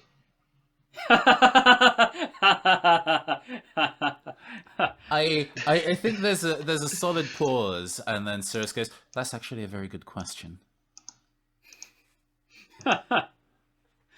Now that they're off stage, her face is actually glowering. She was like, "I was banking on the fact that I wouldn't go through to the next round so I could investigate while the performance is going on. And now I'm stuck in this, like, cart and pony show. Gosh darn it." Oh, wait. So I didn't get this mission. So are we supposed to be winning or losing? I mean... whether we win or not is entirely not the point. We're supposed to be looking out for... You know what? Fine. I think if you go and make your way into the final round and you have all eyes on you, it means they're not paying attention on us. I'm gonna fail out of this competition. I'm gonna fail out of this competition by hook or by crook if it means I manage to actually get some investigation done. Now I think we move on to the preparatory phase before round 2, which round 2 is perfect practicality, demonstrate prowess, power, and skill. I think Pearl actually comes back with the 4 of you, as you know, maybe you're all sitting in the green room right afterwards, and says, "Well, I don't think any of us expected this to happen." No, this is clearly turning out to be a very exciting 20th anniversary. Indeed, I have to imagine maybe some of the producers have gotten their claws into the voting and decided that going for unorthodox and, shall we say, pot-stirring may be a better bet for the ratings than going for the traditional talent. Darius isn't producing the show. No, he simply acts as the lead judge and the MC, but he's not in control of what makes best ratings, and sometimes producers get a little big for their britches, as it were. I see. But still, this doesn't do much to, surely you should be pleased your kind of closest rival has now been removed from the running. No offense, but I'm pleased that I'm going to be taking home the grand prize again, but then again, maybe it will be an unorthodox grand finale in an exciting manner. Don't disappoint now. Oh, absolutely not. And I would, have you seen Olaf since we left the stage? I wouldn't be surprised if he was inconsolable right now. No, truthfully I had little desire to meet with him and maybe give him a pat on the back. That's not really our relationship. Yeah, Jewel says something like, I don't know, he's from Sharrow, he's probably getting into a duel or something, like the old poets would. And then leaning over to Nicholas, like, okay, for real, we gotta find that guy. He's somewhere around here. Yeah, so if you've lost sight of him, Pearl, hopefully security's up to standard. Actually, I suppose, I don't know whether this is a thing that we would generally know, having seen this on TV before, or having been briefed by being cast on the show. People who lose the tournament, what happens to them? Do they immediately pack their bags and get placed in audience, or are they still free to be backstage? They're generally supposed to stay backstage during that time. So he should be around here, Pat. He should be. I will say, I haven't seen him. Not that I've been looking for him, but he's not the only one I haven't been able to find. Penny seemed quite heartbroken, and, you know, a lot of people forget that I lost my first couple, and I wanted to give her a little bit of condolence, but she's nowhere to be found, tragically, so... That is interesting. Okay, well maybe I can go speak to a runner and see if anybody has eyes on either of them. But I suppose I should be working on my next act, she says, smiling though her eyes do not. We've got a commercial break, so you've got a little bit of time, but... Don't get cocky. It's gonna take that commercial break to remove this makeup, to be honest with you. If you'll excuse me. And Cirrus walks away. Best of luck. Pearl heads off to one of the changing rooms. Round 2 of investigation. What would you like to do? So, our mystery is that we've got missing people. That's a big... That's true. Do we have anything other that's open? I guess we There's have a the bit of an countdown. IM conversation going concurrently. Because this is the future, and being able to discuss things without being in the same room is actually pretty plausible. In addition to the fact that 2 of the members of the cast have gone missing, and, well, we'll see if any of the runners have eyes on either of them, but the fact that there is apparently some kind of icy fault with the gallery upstairs probably is worth investigating. And there was the techies who were examining the entrance earlier. I'm happy to go and put in a word with the crew to see if we find our missing people. I'll leave you to go and look at the catwalk if that's what you're more interested in doing. Yeah, I suppose. While I'm up there, I might see if I can get a hold of like the radios or what the staff are using to communicate. Sure. While I speak to one of the members of the, when I speak to one of the crew members, let's see if I can get the frequency they're using. So I guess then I should probably going to go more investigate on the other general crew who, sort of lurk around, just try to be friendly, try to pick up some gossip about like what's going on technical wise. Okay. Keep in mind, you could always also speak with some of the other contestants, spend a little more time with them and maybe find out some extra information. How they feeling? What's the gossip? And maybe they've noticed some things that you guys haven't. What's your charm like, Nicholas? I've got three. I'm like, so I'm a pretty friendly guy, just not very bold. That's fair. 3, as I say, is at 3C6 is actually higher than average for a lowly meatbag human. So I was going to say, mine chatting with the other members of the crew, of the contestants might actually be a pretty good idea for you and your skill set. I was going to say, it's like, although my charm is 2, I have the talent of fake crying, which might allow me to like grease the wheels a bit. This is success. Yes, that's also true. Very good. Yep. Okay, I'm just so worried. I'll head up to the catwalk. Okay, cool. Godspeed. Yep. So you head over. I think the 3 of you were already in the green room, and you go over to the back door. It's definitely labeled crew only. You try the handle, and you find that it sticks. It appears to be locked, and the handle feels rather chilly too. You can try a strength roll. There does appear to be a control panel here with a numpad that people can put their codes in. Okay, that's and if you probably look smarter. closely, it seems like you can jack in. Yeah, we're gonna go with that as an option. Gonna try jacking into the door. Give me a net op affinity roll as you jack in. All right, that would This will be an easy net op affinity roll. I don't expect it to be that grim. That's good. He's not. Jewel isn't very good at this. All right, partial success.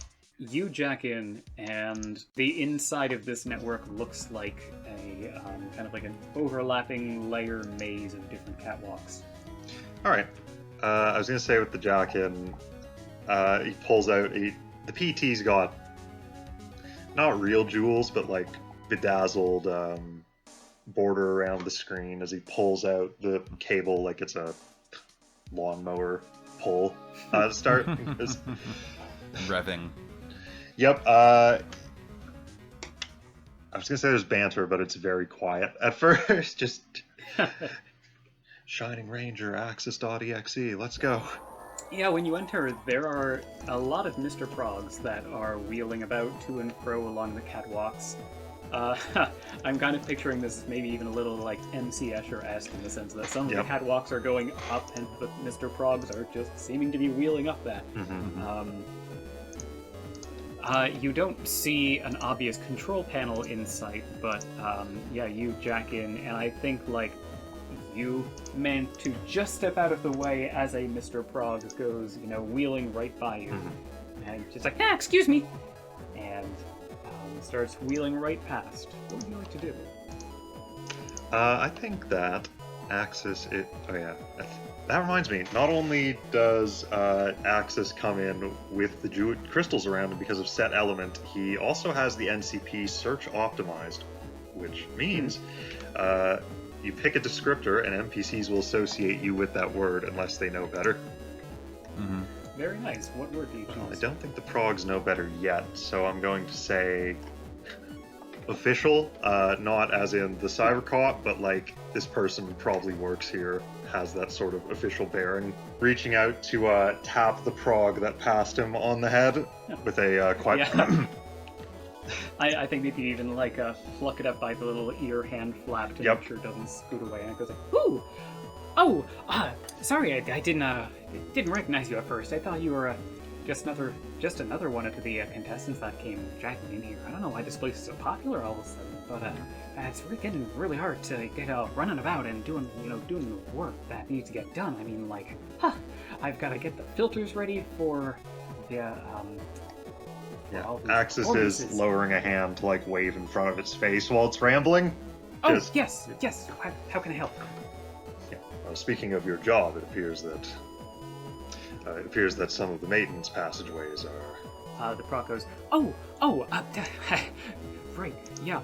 Sorry for locking the door. I just needed to make sure that we wouldn't be getting all kinds of people running back to and fro and maybe getting confused. I mean, already been getting some foot traffic that's been, people aren't doing that. But I'm just a prog. What can I do aside from lock this door to make sure that people aren't going where they're not supposed to be going? And so that's what he did. I locked the door. Well, that seems to be the problem, sir. Oh, yeah. Well, sorry. Let me unlock the door. Wait. Wait, that's it? Did he say click out loud? Is that? Yes, absolutely. Yeah, said it's like, click. it's text box chunk. Yeah. I think, were you not in the guise of as Yeah. someone who is running this, then this would have been decently harder. But you came in with the right tool And glittering with crystals. Whatnot. Yep. There is a somewhat imperious single nod as Axis looks down and goes, "Thank you. Back to work." Okay, good. Phew, I was worrying I wouldn't be able to get back to work. He's already jacked out. He's already jacked out. Okay, very good. And with that, you're able to head up to the catwalk. Cirrus or Nicholas, which of you would like that? I have already a scene in mind, so I'm happy to go for it. By all means, please. Like any kind of televised production, whenever the cameras aren't immediately on, there are like a swarm of runners running around. They tend to already have headsets on because somebody, a producer in the gallery, is like, "Why aren't you here? I need this thing. Get the bowl of fruit." And Cirrus decides to try and corner one that looks like they're not necessarily on mission right now. Okay, yeah, let's see. I think they'd be relatively easy to find. Feel free to kind of give the description of the runner in question when it's relevant, but I in my head, I'm imagining them kind of like leaning on the wall a little bit, and she kind of goes for the aggressive approach and immediately like Cabedons, like puts a hand against the wall, pinning them between her and the wall, being like, you. That's perfect, considering how what I was picturing was this being like a junior staffer. And so you do that, and I just go like, "Oh!" as they're looking very clearly alarmed. "Oh, can I help you?" Where is Olaf? Oh, Olaf. As I'm now realizing that this character is basically the human equivalent of a Mr. Prog. It's perfect visual symmetry. They're even in that kind of shade of olivish green, just to kind of make it match. Yeah. With the headset is yellow. Yep. And they go, "Oh, actually, we're kind of wondering where Olaf is." I have unfinished business with him, and I don't think you want to see me kick off not in front of the camera. So if I were you, I would go and call your other people on comms and see if they have eyes on him now. Oh, give me a easy bravery roll. There tends to be, there's lots of social roles that you can kind of do in NetBattlers, even though the number of skills you have is quite small. So we tend to use charm for when you're being, nice, and bravery for when you're being a dick. And Cirrus is very intentionally being a dick in this situation. Okay. Partial success. I mean, I'm not expecting to actually turn up a result, but I do want to distract him for 30 seconds while she goes and looks at what his comms are like. Yeah, I think there's absolutely like a. Okay, just give me one moment. Okay, we got. Anyone know where Olaf is? I don't see him down the main on the ground floor. They're not among the audience. Cirrus notes the edge yeah. of the conversation. In kind of glancing down, what kind of like frequency, quote unquote, or can I get a glimpse of what frequency the comms are being set to while they're distracted chatting? Here's what I'll say. You got a partial success, so I will let you either get. You can either get this frequency, and that'll be the last thing you get, or you can get some extra time with this guy distracted, trying to clarify which contestant is scary, and all of that jazz. Nah, that's the information I'm digging for is the frequency number. So I'm more than happy to get that. And then he's like, "You're scary," and just leaves. That's cool. yeah, that's basically what happens. You see that it's we'll say like comm channel 14, and okay, they're looking. I gotta go get bagels. Yeah, and don't forget my red M&Ms, she says as he falls away. And turns away and immediately puts a finger to her ear for her own comms and says, Jewel, I have the frequency for their comms. Yeah. Excellent. Getting to the high ground in just a moment. Yeah, I think we get a little shot of Jewel climbing a spiral catwalk and going upstairs. Also, like, did you terrify weak-willed staff too? Oh, who did you speak to? Just a prog. Shimmying the door. Oh. Hold on. Did they see anybody else?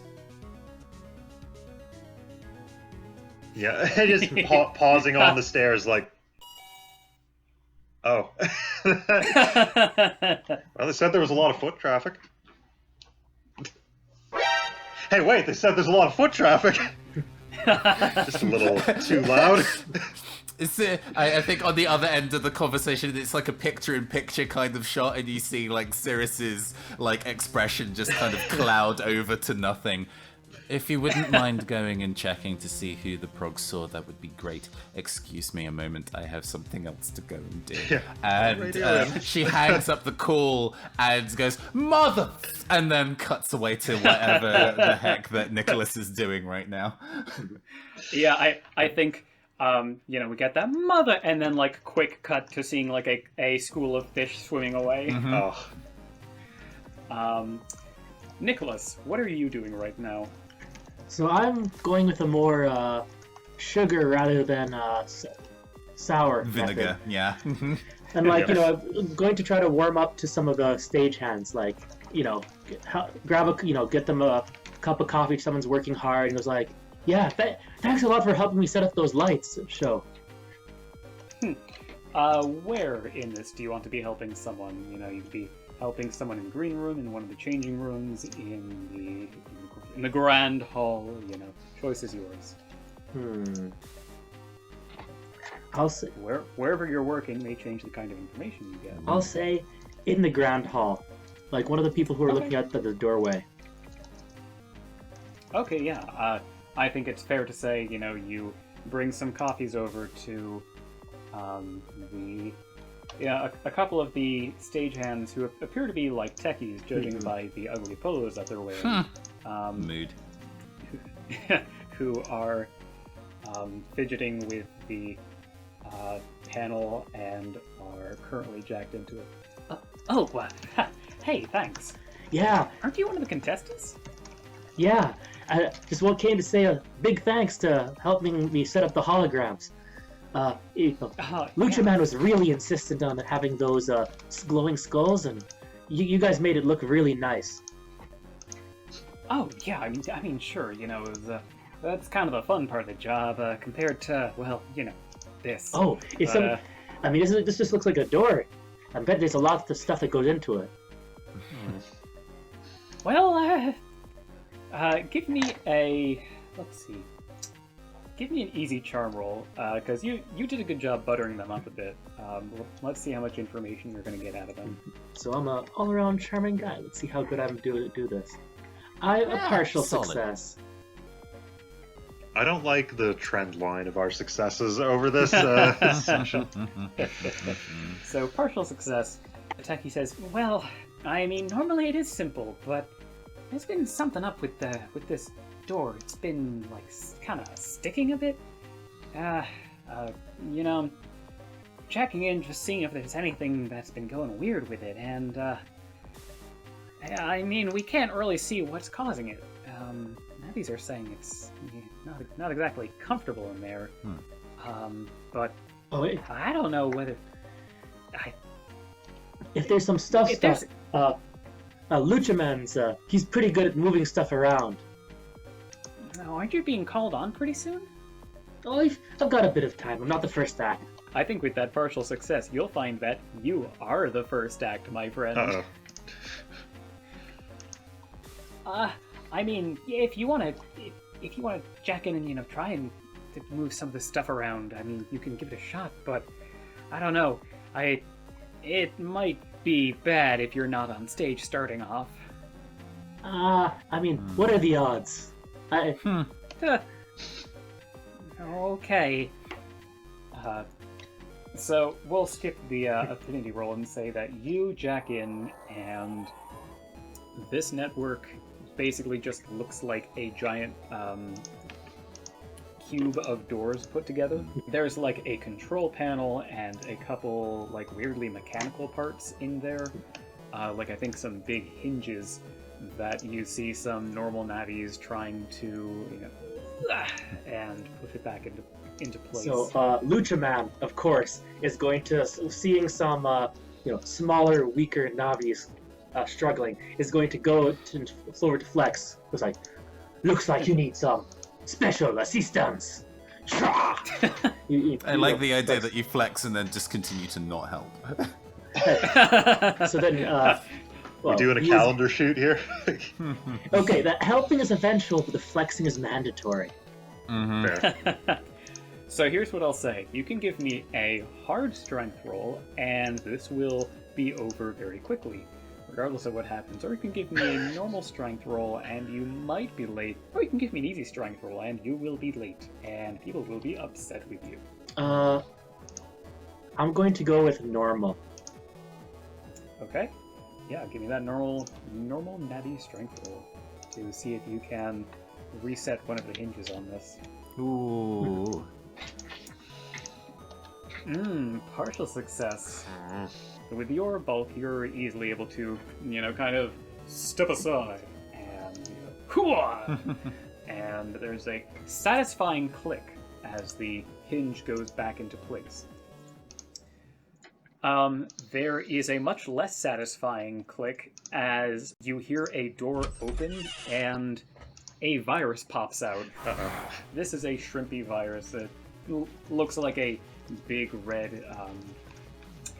shrimp that kind of bobs along, and it was already it seems it was expecting this somehow, as some water is frothing from its little shrimp mouth.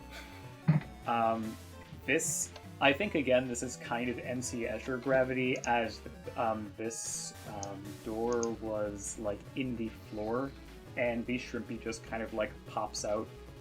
I want give me some roll to defend against this. How about speed? Yeah, sure, that'll be fine. Okay.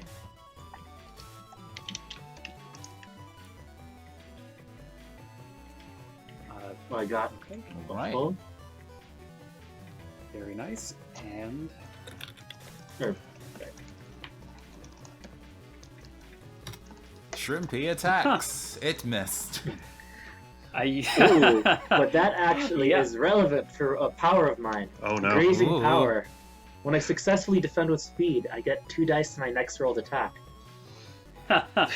very nice. Yeah, I think you get a very dramatic flourish as this bouncing giant bubble, boing, boing, boing, and you kind of like a bullet time underneath it. You like swirl the cape around it and move into a position to strike this shrimpy. So I'm going to be then strike back with a melee attack in the form of a pile driver, hopefully. So he's tried to sweep over me, but I swoop behind it. I'm gonna whirl over, bam. So very nice. and I get to roll 7 dice because of the Oh, we'll Go rip for it. this Oh, my. virus. Hopefully. What a beefy boy. And Well, for what it's you're, worth. not- you're so used to grappling with Humanoid shapes? much fuller-bodied individuals that when you have to like wrap your arms around this stringy thing, it just kind of slips right out, and it slips back down into the door, and the door closes. It's like, come back And- and face me. I think you got to get to your performance. It's like, Nicholas, it's the performance. The performance! Yeah, you go bolting over as like you're getting buzzing in your ear. Nicholas, where are you? And actually, I think, yeah, you're hearing Darius on stage saying, "And first up, Nicholas is performing now." And is clearly trying to vamp a little bit, looking maybe a little hot under the collar. Give me a speed roll to book it to the Please, stage. God. So, I also have not bad speed stats. I certainly hope so. I mean, not the best, but well, 3 is above that. Come on. Partial. Are you just like hopping onto the stage from the front? Yeah. Yeah, I think as you leap onto the stage, which Darius is still on, the like crowd gasp, and Darius just audibly goes like, "Oh my, Nicholas!" And he very quickly shuffles off. Tell me, what is your performance for round 2? So I'm going to be doing a sports demonstration. Like, it would be too much of a mess for use like a soccer ball, but I've got a hacky sack ready. So I'm going to be tossing it around while, but also in sync, Lucia Man is going to be using his jump jets to launch himself up into the air, like, and pose as I'm kicking up the hacky sack. Very nice. Let's see. Yeah, give me that speed roll for jump jets from Lucha Man. I get the feeling he's going to be carrying this a little bit harder. Ooh. Ooh. Well, there goes the luck. Like I said, the trend line here. Yeah, tension is ratcheting as I think, you kick this hacky sack and God, I'm picturing the dumbest reason this could fail. You kick this hacky sack up, and here's the problem. You didn't actually run backstage to exchange your practice hacky sack for the real hacky sack you're supposed to be using.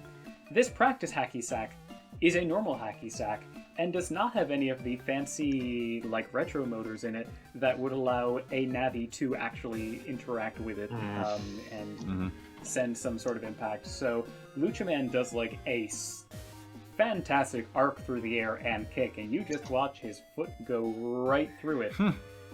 And as Lucha Man lands on the ground, The hacky sack keeps going up, like, right into the rafters. the hacky sack just kind of like plops onto the ground. Everyone is still for a moment, and then the audience starts to murmur, and then I think you like try to salvage it, but yeah, it's not great. Yeah, I'm sorry, like, am I still up there on the catwalk and in the rafters? Yes. I think you at this point have gotten up to the. Yeah, I was wondering if it, like, catwalk. missed me or something. Yeah, I do like the idea of you're on the catwalk and it just kind of like goes like over the catwalk, and down the at other side. eye level with you, and then Sure. sails back down. And you're just like, oh, what? Oh, wow. It's a good thing I'm so Oh, no. visually nondescript. No one can see me up here. Alright. Oh, okay. Well, while that trash fire is happening, let's see. Yes, Jewel, you are currently up in the catwalk. You wanted to see about who some of the other people that were up here were. Yeah.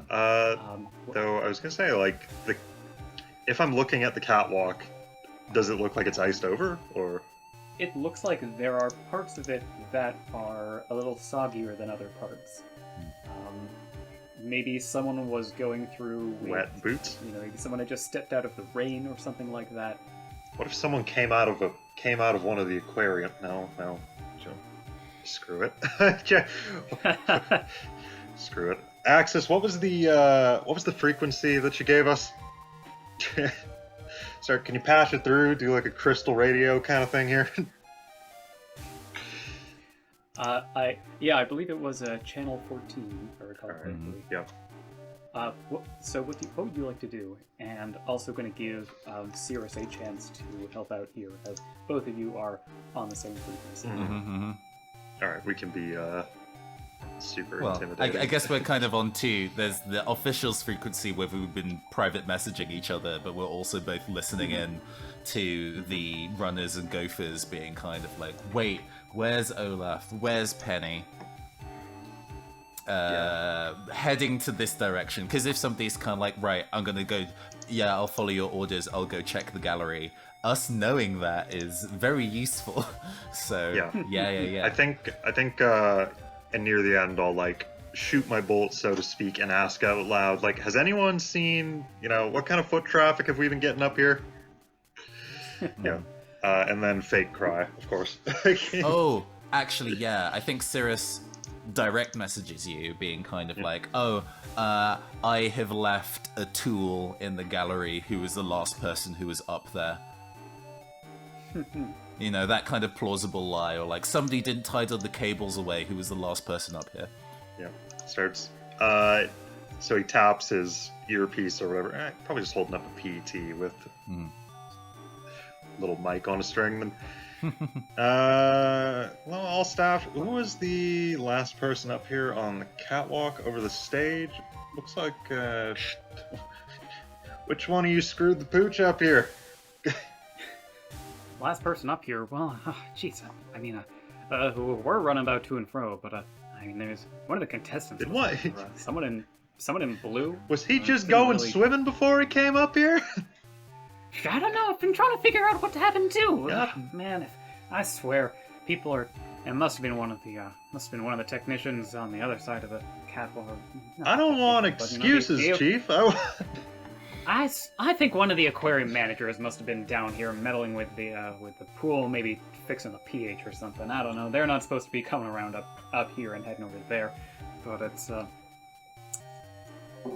So you're able to gather that maybe at this catwalk doesn't just lead to all of the various lighting equipment and whatnot, but it seems there may also be this may lead to some employee-only areas for the aquarium also. Someone who's been missing might have passed through here on the way. Two things. There's a lot of chatter on the radio right now. There's who the hell is this, for starters? There's talks of. I think we found Penny. Was it looking for Penny? Penny? Anyone? Wasn't so. Oh wait, no.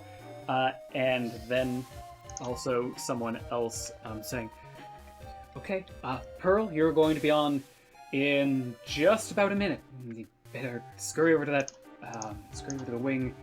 Hope your performance is better than the last one." Ooh. When it rains, it pours. This is a private channel, right? Oh, wait. And then click. Someone got fired that night. Okay, so there's a lot going on right now. Yeah, I'm gonna say there is a tiny bit of time for either Cirrus or Nicholas to do something quite fast. Well, I've got a lot more time right now. Posting on the officials chat, hey, good news about the whole having time to investigate thing. I see. Oh, that wasn't intentional. Okay. I was like, ... Yeah. So, well, if it was a nice throw. It was. If you have the free time, Go and see. Go to find Penny. It seems that they've managed to retrieve her. Maybe she's seen something while she was wandering around backstage. So that's what I'm going to do after like stumbling off, to the definite quips by the judges. I'm going to try to seek out Penny. Cirrus thinks for a while and is like, I don't think we have enough evidence to be able to finger a culprit, but... Jewel? Yeah. Did you say that it seems from your end of the report that where you currently are can connect to aquarium access? Like actual somewhere... tank access, or just the aquarium building? It sounds like it. Might be through the employees only door. She glances at. I guess she's still in the green room because she has no reason to be in audience space because it's not her turn to perform. And you can see because the entire auditorium is surrounded by aquarium glass, right? Yes. She looks at the aquarium glass and is kind of like, I wonder what, and says to herself, but out loud for, I guess, the camera's dramatic effect. Yeah. I wonder what it would take to be able to get access to the inside of the tanks from the walkway. And that's all I'll say under this circumstance. But oh yeah, go ahead. Give me a hard sense roll.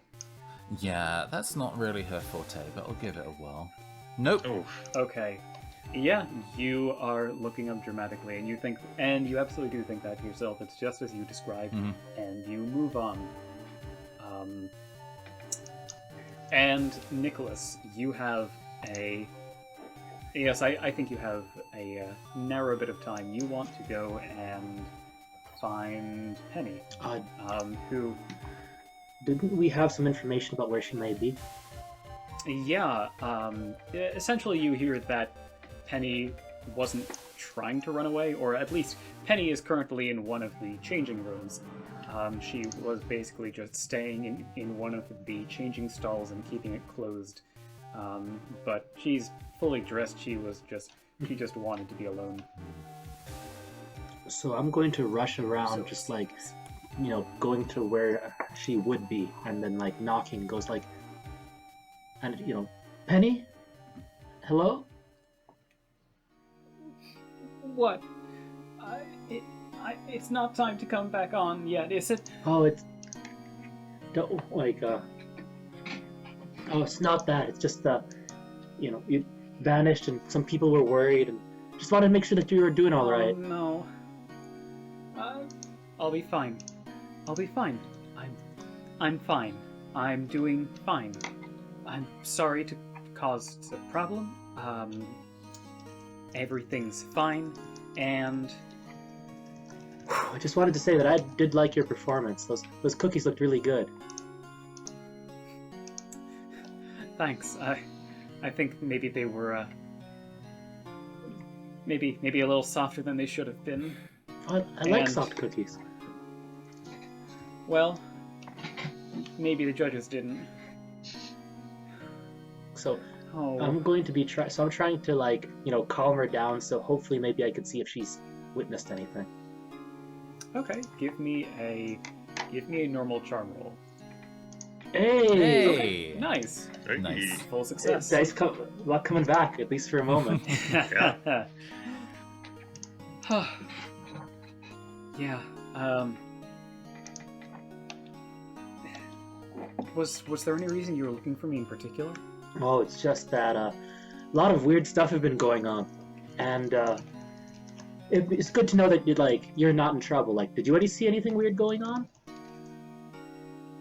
I mean, now that you mention it, I was kind of worried about Olaf and Pearl, and when Olaf left, he looked mad, and he was walking fast, and Did you see where he was going to? it seemed like he was walking to the green room, but when I got there, I didn't see him. Yeah. I just assumed he went into the changing room, Yeah, must be. and I was a little preoccupied. I think at this point, the next performance has started as... It's Pearls, right? Yes, it is Pearl's performance as Poseidon's perfect performers are demonstrating their perfect practicality. Perfect practice makes perfect. She is actually bringing her own trident, but this one clearly has some extra tech in it. There is a mock duel between Splash Woman and Pearl as the two of them are like tossing these tridents at each other. Splash Woman's are always like bursting into sea foam and waves when they land on things. Pearl's is like, she'll throw it and then either she or Splash Woman, you can't quite tell, will activate the magnets back in it, and she's wearing some very fancy gloves, which must have another set of magnets in them as her trident like swoops back to her hand and she tosses it and it kind of like swirls and arcs through the air and she takes it back. The crowd is loving it. The judges are rapt by this. A little fishy at this point is has his PET out behind him and he is like filming this selfie cam style going like so that he can get his live reaction, kind of a lo-fi picture-in-picture with what's going on behind him. It's at this moment, we're gonna do it this way. Alright, which of us is getting impaled? When Pearl throws the trident and then there is the lights flicker and cut out. The crowd gasps, and there's the sound of something cracking, and then the lights come back on, and Splashwoman.exe is impaled on the stage.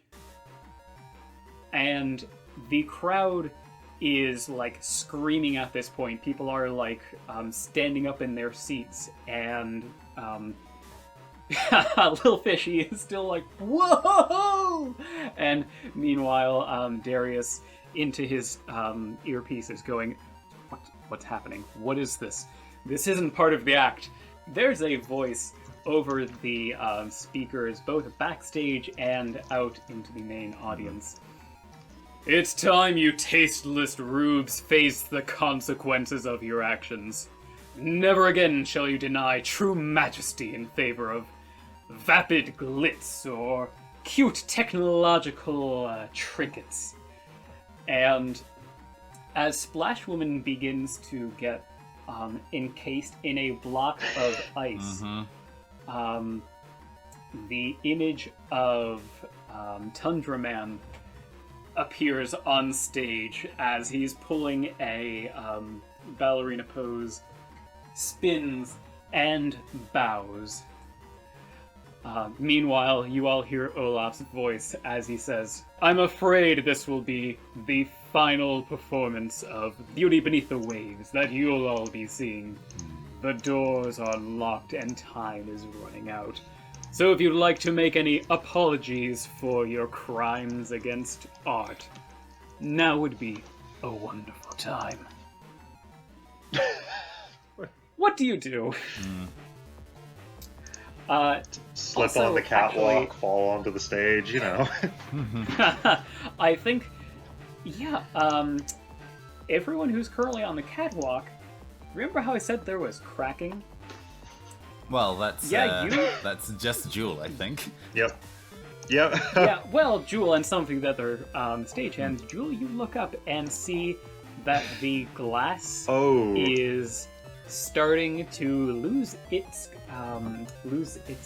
fortitude, shall we say? Yeah, that's not a spider web. That's people are screaming.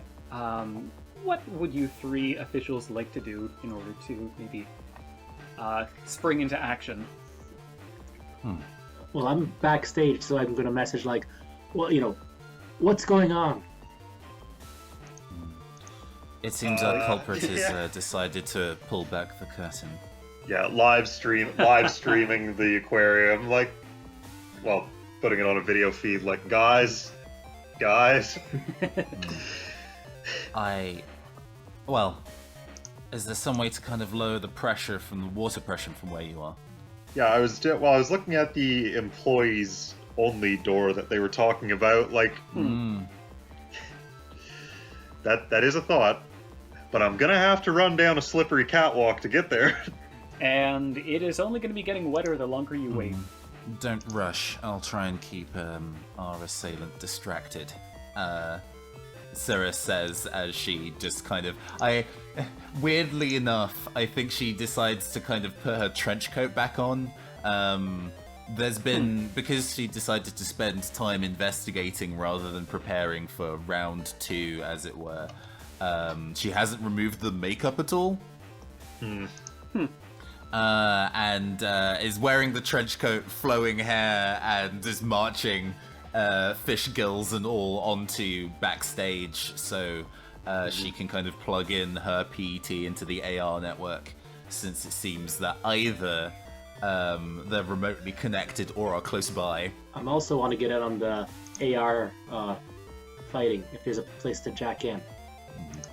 Alright, I'm gonna start skating down, I think. Yeah. Jewel, give me a normal speed roll. Yeah, into each life a little acid must fall. Here we go. Oh, thank God. Okay, partial success. Yeah. Let's see. Yeah, I don't even think this is running so much as it is like trying to skid without taking my feet off the surface. The good news is that you're able to get to the door quite quickly. The bad news is that the door appears to be locked, and you may need some extra assistance in order to get in. Yeah, so I think we cut to the two of you jacking into the AR network on stage, and the two of you are certainly like. I have to imagine the two of you are also running out on stage with Pearl, who is currently very distressedly shouting for Splash Woman to respond. Getting onto the network is of priority, so there's definitely, you kind of hear from, I guess, just off stage left / stage right, Cirrus at least being like, Cirrus, it's showtime, jack in. Like, Lucha Man, it is your moment! Yeah, with that, the two of you jack in, and your navies appear holographically by your sides, and Tundraman looks at the two of you and goes, bold of you to come and fight me on the big stage, but I have little interest in such a charade. My duty here is merely to buy a little bit of extra time. After all, I need to make sure Olaf can exact his, our revenge. I think Tundraman is going to turn to the two of you and is going to try to cut things a little short as he does a sweeping gesture with his arm, and a massive snowflake emerges and starts swooping towards the two of you, leaving a trail of ice in its wake. I want both of you to roll to defend. This is a chip attack. Okay. Both of you, so this is indeed a battle chip, Ice Wave, which does 2 damage, and both of you rolled 1 to defend, so that means you both take 1 damage, and the added effect of Ice Wave is that it turns everything it touches cold and slippery. This also counts for you two. You can tell that, how shall I put this? Tundraman's connection to the AR network right now is not as good as yours. It will be easier to knock off the network as that wave of ice sweeps over and slams into both of you. There's, again, a gasp from the crowd, and Moxie Proxy, they, stand up in their seat, and they're torn between, shouting out some encouragement, but also letting the natural drama unfold. So, yes, but the drama is soon to drastically increase as I introduce another Navi customizer part that Janus has access to. Janus, in addition to having playback, being able to imitate somebody else's voice, also has Ventrilo as a Navi customizer power. You can make your voice come from anywhere in near range. From behind, so I assume after that kind of like ice wave attack, because of the way that Tundra Man is being incredibly extra, like poses after having finished the attack. Well, naturally. From behind Tundra Man, they hear Olaf's voice being, "You've missed your mark. You continue to hold me back with your lackluster posing." Give me this normal charm roll to really throw Tundra Man off of his game. Janus is not very good at combat, but is very good at making their opponents incredibly upset. Yep, they routinely do this in the campaign, and it's great. I'm going to give a bravery roll for Tundra Man, but this is going to be hard.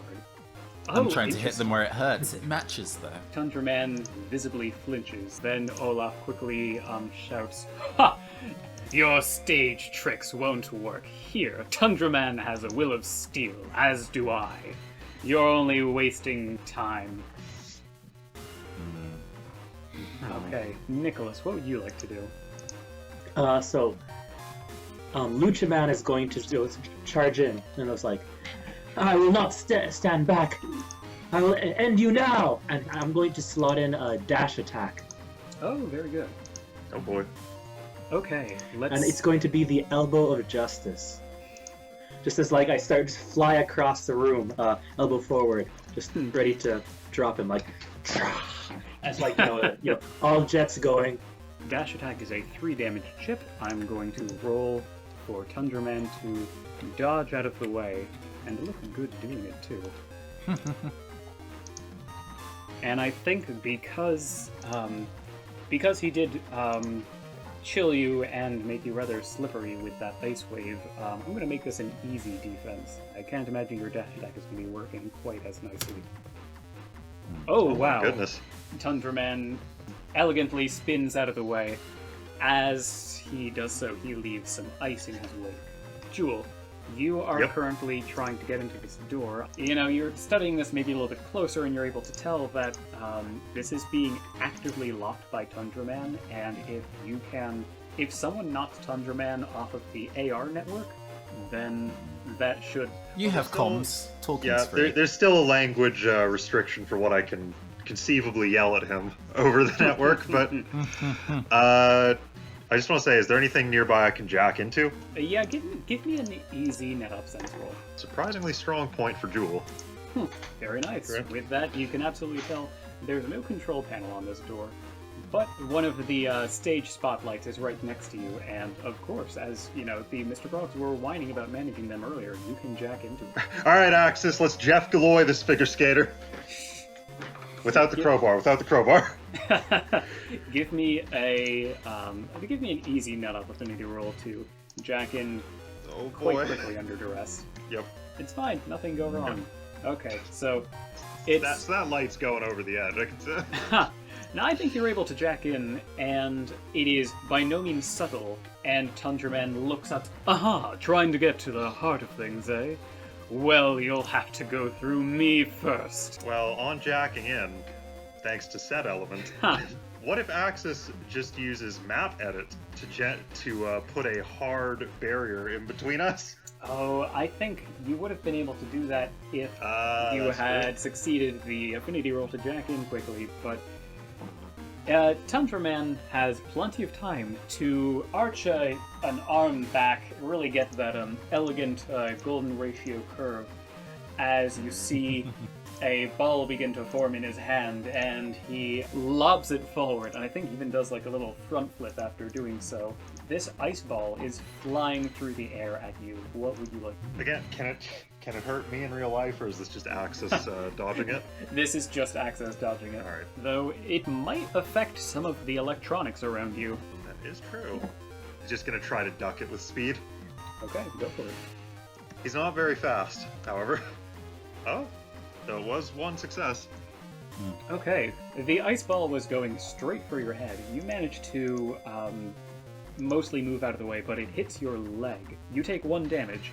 Okay. And additionally, ice balls freeze the target on impact, so you are currently frozen onto the digital catwalk from the legs to the waist. We Needs legs when you're packing guns like these. Tundraman is waving his arms about as if he's about to perform another action, though it's not clear who the target is. Janus, would you like to act? Yes, I would indeed. I currently have a slow effect on me from having been hit with Ice Wave, correct? Yes. I would like to use a cost power that I have on me, Clear, where I sacrifice 1 point of stamina to dispel negative effects and stat or skill reductions. Ah, very nice. I think there's like a split second, there's like a couple frames where Janus looks like just a dropped puppet on a string, and then they kind of constitute themselves a couple like bits to the left or right where they've reconstituted themselves out of the kind of skin they were in, as if they stepped out of a cocoon of their previous selves. Janus kind of the comedy mask is in front. They're still sopping wet, they're just no longer slow. Janus's like comedy mask is in front. Is it seems you're something of a performer. Well, so am I. I always considered myself something of a thespian, of a dancer. Let's dance together, why not? And they take a kind of aggressive, kind of flamenco dance steps forward, and I would like to roll Charm to bait him into dancing with me. Huh. Oh, that's going to be easy. I mean, there's nothing about this that should be hard given... Oh, yeah, 4 wow. successes. Perfect, yeah. Tundraman goes, Fool, you know not the caliber of performer you approach. And matching your steps forward, strutting ahead, shoulders moving side to side.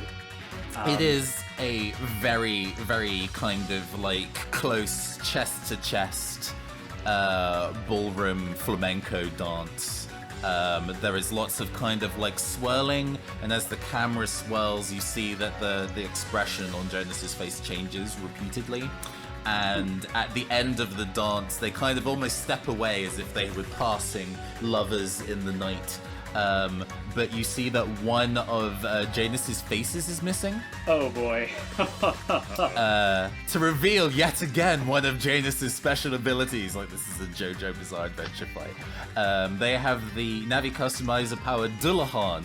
Your head becomes detachable, retaining all of your senses, and the camera kind of moves around, and the tragedy face is on Tundraman's back. That also bought plenty of time for Luchaman to recollect himself and take a very easy strike at Tundraman if he so desires. If I understood the kind of like layout correctly, if you manage to somehow pile drive, Irish whip, I don't know, them off the stage, then that disconnects them from the AR network, as I understand.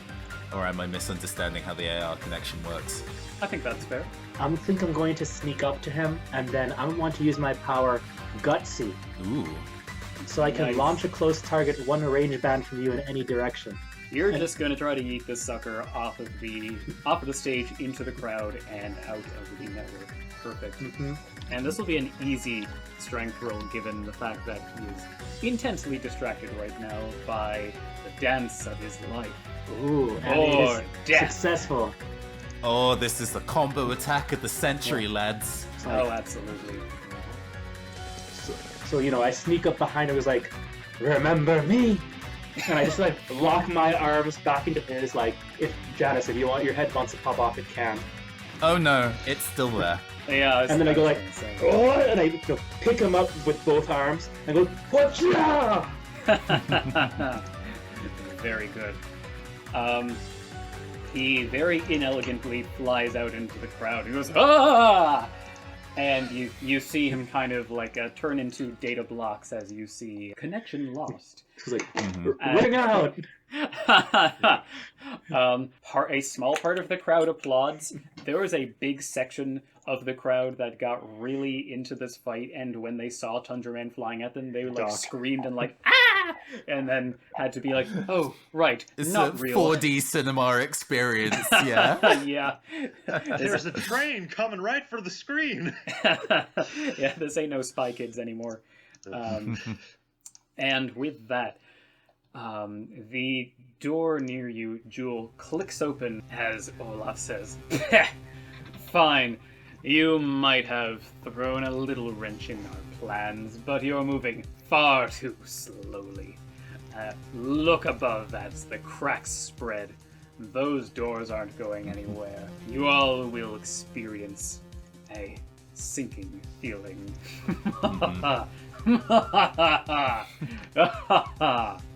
So mad.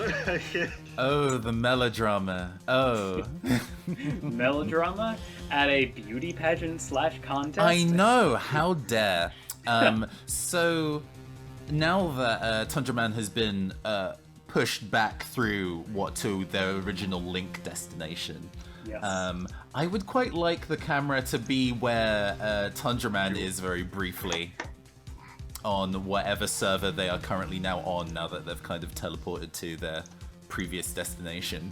Before we do that, is it fair to guess that the NetOps are probably, running up to that door to all head through it? Yeah, I feel like Axis is, still frozen from the waist down, watching Jewel try to kick through, Cirrus doesn't, but yeah, no, she's like, go after him. I'll make sure that everybody in the auditorium's safe. Gotcha. We get a cutaway shot of the two NetOps, Nicholas and Jewel, running up this set of stairs that's quite dark. It's actually kind of more like a fire exit. So there's a lot of, loud clang, clang, clang, clang as you're running up and zigzagging back and forth and back and forth. We swipe from there to see what looks like an ice rink, and Tundra Man there in a 3-point hero pose as he's on the ground, and then standing up, Olaf's voice is much clearer here. Tundra Man, you know better. You won't fail me here. And I think as you so won't fail me here, back in the auditorium again, Cirrus pulls out a chip, Elec +2. Oh and man! slots it in.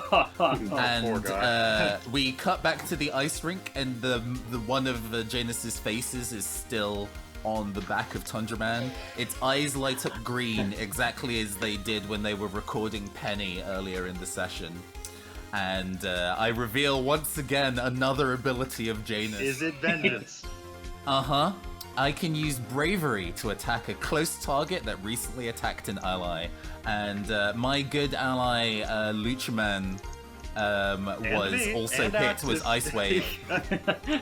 And you, I guess. It's a very Yu-Gi-Oh! Style combo attack here. So Janus's eyes, the mask, in like a couple frames, it flickers into like one of those demonic no masks instead, like no theater, all red, all fangs, as it crackles with electricity. Elec +2 means my next two rolls or chips are supercharged. They give off a bright light and briefly stun wet targets. Oh man. So upon Olaf saying you won't fail me again, there is the almost like a heaven smile like style laughter coming from Tundra Man's back. Glowing red eyes memes all of a sudden, just Just and yeah, they are electrocuted as Janus uses vengeance on their own head. Perfect. Give me, roll that bravery for me. I am not even going to have any defense roll because there is absolutely no way Tundra Man sees this coming.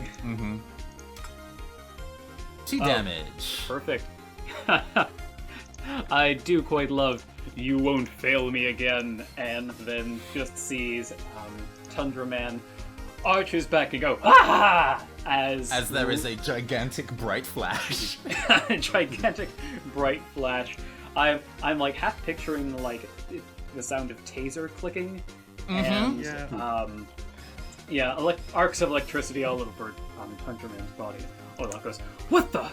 And the ice rink very quickly smash cuts to an identical shot of the real world as the two NetOps arrive at what is the top of the aquarium tank arcing over the Great Hall. You guys are on one end of it, and Olaf is on another end, and there are some terminals all about it that jack into the main network for regulating water temperature and pH and things like that, checking on the health of the animals within. Olaf sees the two of you on the other side and says, "Trying to stop me, are you? Well, fine. I relish the chance to crush you into snow dust." Okay. How dare you no-sell me like this? It's And just a pageant, dude. And I'm gonna win it, but it's just a pageant. I have been participating since the first Beauty Beneath the Waves. You couldn't understand the suffering I've gone through. The rejection, the bitter failure at the hands of tasteless cavemen. Fine, have at you. I'll have my dramatic finish one way or another. Afraid you've gone too far, and this is where it's gonna end. As I'm, jack in dramatically.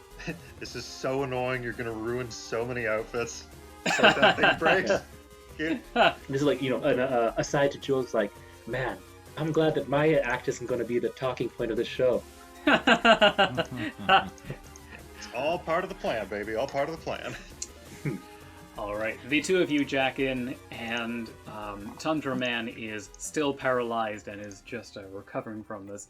Inside, it, as stated before, appears to be an ice rink.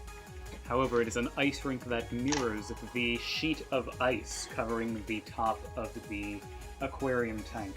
As Olaf announces, "Yes, I've set the temperature of the tank to be far below zero. As it freezes, the pressure it exerts will shatter the glass. Time is already running out." And I think there's a couple camera shots of a couple of the cracks starting to burst as little streams of water start pouring out. Just like, "Zen, I'll have to end you fast." So Lucha Man wants us to close in to Wait, is he standing on top of the frozen aquarium? Because Olaf is not. Tundra Man, all of the Navis are, and I should say in the digital world there are these four large glacial spikes forming kind of a square location, and the edge of the ice seems to be a little concerningly thin. I have an attack that's a close attack that I want to do. Yes, give me a speed roll to approach. And note that I have jump jet, so I don't have to worry about the size. I'm flying. I got a partial. I'm just gonna rock it in. Does that need a net off speed roll to slot in the chip? Yes, a net off speed roll to slot that in just as quickly would be great. Oh. Ow. So, Luchaman, the good news is you don't worry about the ice insofar as getting to him. The bad news is you do have to worry about the ice insofar as not going past him. And you land, and then you start to slide, and you dig in your heels, but it means that you have kind of lost the advantage of the first strike, as it were, or perhaps the second strike. Jewel, you're a little slow on the mark. Perhaps the chill in the air has slowed your nerves. Yeah. You slot in vault, and you're still arcing through the air as Tundra Man goes, "Not so fast." Yeah, there's the sound of crystals shattering as he lifts off. Okay, Tundra Man is going to try to evade. Okay. 2 hits, a full success, and you see Tundra Man do a quick pirouette, and it seems like he turns into a large pillar of ice until you realize he must have swapped places with one of the ice pillars around you. Axis, you're still arcing through the air, and so you get a better view of this as you see Tundra Man swap to one of the ice pillars. He starts to charge up some kind of attack. If it would help, Jonas's face is still there. He hasn't made it. He kind of steps to remove That it. is true. While Tundra Man is concentrating on this power attack, just so close it's basically in the back of his skull. Useless, weak, won't hit marks. Disappointing, replaceable. All in Olaf's voice. Just incessantly, almost to like a swarm of bad thoughts drilling into the back of his head. Psychological warfare, Navi. Actually, I'm going to need you to strength roll to hold your grasp and really dig in to Tundra Man, as when he swapped places, he certainly, encased himself in his element in both cases. Sure. This is how I get a head thrown at me. This is Yes, I will make a 2d6 strength roll. Very good. Ooh. Nope. Tragically, Janus, your head has been detached, and is currently, I think, Just on the ice somewhere. I think it is even worse. It is currently encased in ice in the middle, where Tundra Man was before. Okay, that's fine. The body, meanwhile, still on the AR stage in the auditorium, casually walks over and pulls out the Trident currently embedded in Splash Woman, and blithely uses it to kind of direct the members of the audience to where they need to go to exit safely. fair. As Cirrus does the same. Y'all can continue your Yeah, shenanigans. doing the aircraft control. Well, Please bear in mind that the exits may be behind you. All right. Well, I was gonna say. keep in if mind he's- that the exits do seem to be locked, as They're less likely to panic backstage than they are directly underneath that's a good a point. splash zone. All right. Well, I was gonna say if he's charging up an attack. All right. How about I'm gonna use map edit. I'm gonna try to throw up a barrier to tank whatever shot he's launching. Depending on which attack he's going to use, this may not be very effective, or it could be very effective. But map edit, which option do you want to select for it? I think I'm gonna go with a hard barrier. Okay, that seems wise. All right. And for reference, everyone, map edit is a base power where you can generate a simple structure near you that's either hard, large, or hidden. It takes a point of coding to use. Coding is Axis's #1 stat. Lucha Man's a little more physically substantial, so it's going to be like when Axis is flying through the air, he points to the ground, and a laser comes out that scrapes across the ice, and a little crystal wall rises out of it. Just as you said, there is a wall of crystal that pops up as Tundra Man does a little spin and then produces a black disc. In fact, it looks like a hockey puck, and tosses it, and there's the sound of a hockey puck ricochet attacking. It destroys two objects. It destroys your map edit barrier, and it destroys one of the ice pillars near him. After bouncing off of those, it zigzags and targets Lucha Man. So I'm going. Is this the air hockey chip? This is the air hockey chip, Lucha Man. I'm going to need you to roll to defend. Yeah, I'm going to try to defend with speed. Well, this is accurate, so that will be upshifted. It's going to be hard. Mm-hmm. But I still got a partial. Okay, Or great. one. Because the air hockey puck broke two objects, it got a +2 to its damage. You shave off 1 point of damage from that and take 2 damage total, as this hockey puck gets like a little bit of lift and slams you in the torso. Lucha Man, now that you have been so grievously injured, what would you like to do? I'm going to try to close in on him again. I guess I'll roll for jump jets. Yeah, give me a speed roll for jump jets.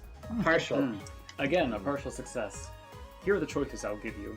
You can either attack immediately and have some extra recovery time afterwards where you're extra vulnerable, or you can wait a little bit to attack. I've got something I want to do immediately. Okay. I'm going to go straight into my signature move. Oh no. You are too dangerous to stay, and this ice harms the people. And so I will, with my specialty move, the whirlwind toss, I shall destroy you both. Oh god. What? So I lock both arms around him, and like my jets start putting in like opposite directions, so we both start spinning. No, it cannot be! The whirlwind toss! You know, like my signature music playing, or figuratively. Yes, and I shall toss you down straight into the ice. Okay. How much damage does whirlwind toss do? It says damage to both is thrown enemy's body. Oh. Okay, Mhm. then that will be base 2 Tundra Man's damage. body, I guess. Tundra Man's Yes. body. So that's a base damage of 2. Let's see. That's certainly going to be breaking the ice, but let's see how well he comes off of it. Yeah, he's going to be trying to evade by actually using affinity to switch places. This could end with him dunking one of the ice spikes through the ice. Oh, that's true. Okay, Yep. and ooh. So the But good that's- news is, yes, the good news is that the secondary effect, the rink being hit, absolutely happens, even though Tundraman is able to swap places with one of the pieces of ice, and actually due to the air hockey earlier dealing 2 damage to you, because Tundraman has the Navicus power add-on. By dealing 2+ damage to you, he covered you in his element, and it was a little delayed, but now you are encased in ice. But that doesn't stop you from pile driving the pillar of ice into the rink. And there's just this, like, these massive cracks that go along the ice. Olaf says, "Oh, you've done it now."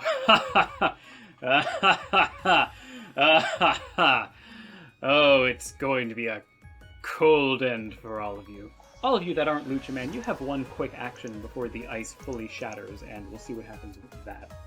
I still have some crystals around me from set element.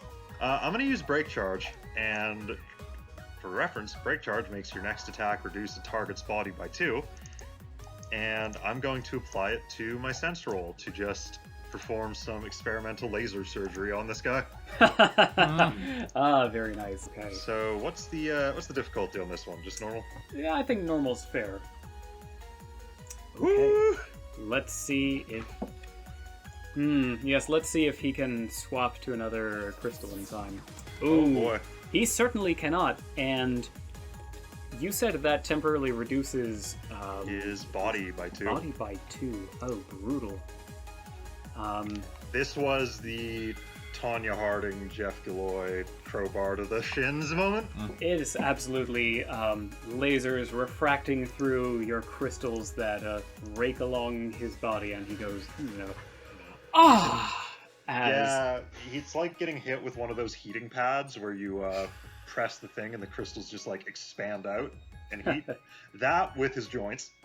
I think you see part of his crystal hairdo shatter and fracture off. My god. And Janus, your head is currently encased in ice, and you're currently waving people backstage, trying to funnel them. But the water is like more of the glass is shattering as the water is, starting to freeze and expand more. So it is getting harder and harder. What are you going to do? Yeah, no, this is an opportunity to change the game. Currently, Splash Woman is no longer pinned. Yes, that's true. She is very injured, but she is no longer pinned. Cirrus turns to Pearl and says, "I have an opportunity for you to not only stick it to your rival, but maybe have a way to save us all. How's your coding?" It's not my first skill, but I've certainly had to pick up enough in order to get this working, and she holds up the magnetic glove. Good What to is know. it? Part of my Navi is currently on the IP address that Tundraman is at, who is currently causing this circumstance. I've been recording the conversation, and I know that the reason why this is happening is because they have hyper-cooled the temperature in the aquarium. They also were linked from this AR stage to that server. So, maybe if I can rely on your coding to get the rest of Janus's body and Splash Woman there, we can change the temperature controls from that side. Relocating the address of the stage. It's essentially just bringing 2 pieces of Janus back together again, but taking Splash Woman with me is maybe a better chance of fixing the server from the inside. I'll give it a shot. The headless Janus kind of like bows mockingly deep with a rolling hand and offers it to Splash Woman and picks her up off the floor as I guess a coding roll is made to teleport them to the correct destination. Yeah, let's see. I said she was somewhat proficient in it, so let's see how she does. Critical. Nice. Wow.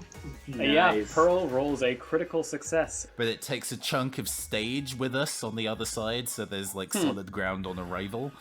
Nice. Yeah, I like that. As just that chunk of the stage vanishes from sight. Perfect as we circle just leaves. as It reappears directly underneath the now crumbling rink, which leaves a lot of space left, but is enough. And I think as Janus, your body appears, it shatters the ice around you, so you are no longer encased. just kind of delicately picks up the tragedy mask. Oh, wow. It's got a brain You freeze. need to work on your thermostat. It's chilly in here. Let's warm things up a little. What are you doing here? You're too late. This is already over. And as Olaf says that, the ice just fully shatters and everything goes into free fall. I think the three of you are currently, well, four of you now that Splash Woman's here also, are currently standing on the stage. Tundra Man, however, soon as everything drops, you lose track of him for a moment, and then a few moments later you see him basically frozoning his way as he's like sliding on ice through the air, and of course doing some extra ice skating tricks. But you see he is, yeah, you see he's crossed his arms and he's curling his fists, readying for another attack. Janus, now that you are reunited, what would you like to do? This fight is coming to a close. Cirrus in Meat Space says to Pearl, focus on seeing if you can get the thermostat controls will handle your arrival. I have one more trick up my sleeve. And she pulls out a chip, Yamato Rush, which is a wave attack, spear soldiers rush. I can spend one bravery to upshift the defense or have the soldiers linger after. Janus has 2 points in bravery, so I can burn a point of that to make the defense upshifted. And behind the trail, like the ice rail that Tundra Man has made, are a bunch of like grinding mini Januses with spears, and they're all electrified because my second use of Elect +2 is still active. So a bunch of electrified little Januses with spears, little Janus puppets. Are grinding down menacingly behind. I think Tundra Man needs to use speed to try to outscape these, essentially. Unfortunately, he had Break Charge used on him, which is going to be making that harder. And what if I put a wall in the way of where he's skating with map edit? I will allow you to put a wall in his way with map edit. Which are you choosing? I'm gonna go with large, just to make it quite tall. Very good. So this is now going to be upshifted because of that. Oh, it's already upshifted because I've spent the... Actually, in that case, can I spend the point of bravery to make the soldiers linger instead of upshifting the defense? Oh, sure. Yeah, that's fine. Because then we both get used to the things that we did. Team attack, baby. Team attack. Now let's see, can he outscape those soldiers? Absolutely not. And tell me... In the choice of skate or die. You have chosen poorly, Mr. Tundra Man. Janus, tell me what it looks like as these Yamato soldiers delete or otherwise disable Tundraman.exe. We get, Twink I obliterated. don't know if you're allowed to do this in the edit, but like getting the Danganronpa like execution style themes that kind of kick in as we see a now 2D paper cut version of Tundra Man looking behind them on the rail as all these soldiers kind of grind down after them, and they grin with determination as they start to spin faster and faster down this spiral tunnel as they're trying to get to the bottom. And we see Axis just kind of snap their fingers as a gigantic wall appears in front of them. We get a close shot of Tundra Man's eyes wide and then it's a shot from behind the wall, and you hear a loud thump as an outline of Tundra Man imprints itself in the wall from the other side, and then about 5 or 6 long spears that go through the wall. Oh. Yeah, I can absolutely picture the like thud, thud, thud, thud, thud, thud. Yeah. Collectively. As I guess this is light-hearted, so there is no digital blood, but yeah, you can tell that even though it's a discretion shot, Tundra Man has been thoroughly skewered. Brutal. Olaf shouts, "No!" and collapses to his knees in true anime villain style. God. Like watching a figure skater fall. Cirrus kind of at this point calmly walks into the scene and is just twirling handcuffs on one finger. You've got to let it go, Olaf. Now we're definitely moving into the epilogue. So I think we get a scene of a lot of the audience members walking away, you know, huddling with like blankets and stuff like that. Aquarium employees are working to patch the glass. Olaf is being led away with his hands behind his back, thoroughly cuffed. What are the three of you doing? As Cirrus is like now wiping the rest of the final remnants of the King Triton makeup off her face. That was more difficult than the jobs we normally have to do, but not bad. Just as well. I didn't have an idea for the second round. Yeah, it's I had a lot of fun.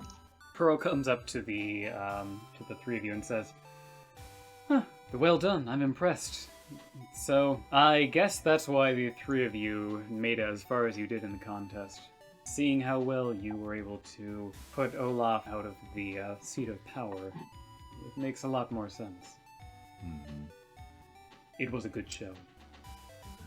You do realize that none of this would have happened to the extent if you hadn't tried to maintain such an antagonistic relationship with him. You could try and be friends with your rivals for a change. It's a nice idea. I'll consider it. But I don't consider it my fault if one of my rivals snaps and tries to drown everyone. Yeah. Pearl starts walking away and, throws a hand over their shoulder and says, "And not to mention the extra attention this is going to be getting." I mean, really, this was the best possible ending we could have gotten.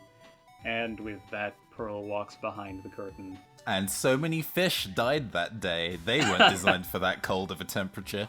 Well, I guess that's still on the menu. Thanks for a wonderful game, everyone. And just to close things out, let's remind the crowd who you are and also let them know where they can find you. Hi, I'm Nathan Blades. I am a tabletop RPG player and streamer and writer. You can find my work on Twitch at Phantom Arts Ent, that's Phantom Arts ENT, or you can see some of my streamed games, which may include NetBattlers at some point in the near future, at twitch.tv/The Neon Caster. We'll see you there soon. I'm Joe. I don't have anything to plug, but you should join the NetBattlers server. Which Will might have some more to say about. Yeah, I'm Florian. My name's Will Yule. I was the Game Master, and you can find my work at merrymancergames.com and join the Merrymancer Games Discord server at the link here, there, or wherever. It's definitely down in the description if this is a YouTube video. Or write !NetBattlers in the Twitch chat in order to get the information on that. So, thank you all for joining. I hope you enjoyed it, and see you around. See you all soon. Bye. Fight for everlasting peace, etc. Very much designed to resemble waves and sea foam, and it has one leg visible, but oh god. A bug just flew onto my face. Wow. We're leaving that in. No, anyway. You've got to let it go, Olaf. I think definitely at this point. Okay, edit that out.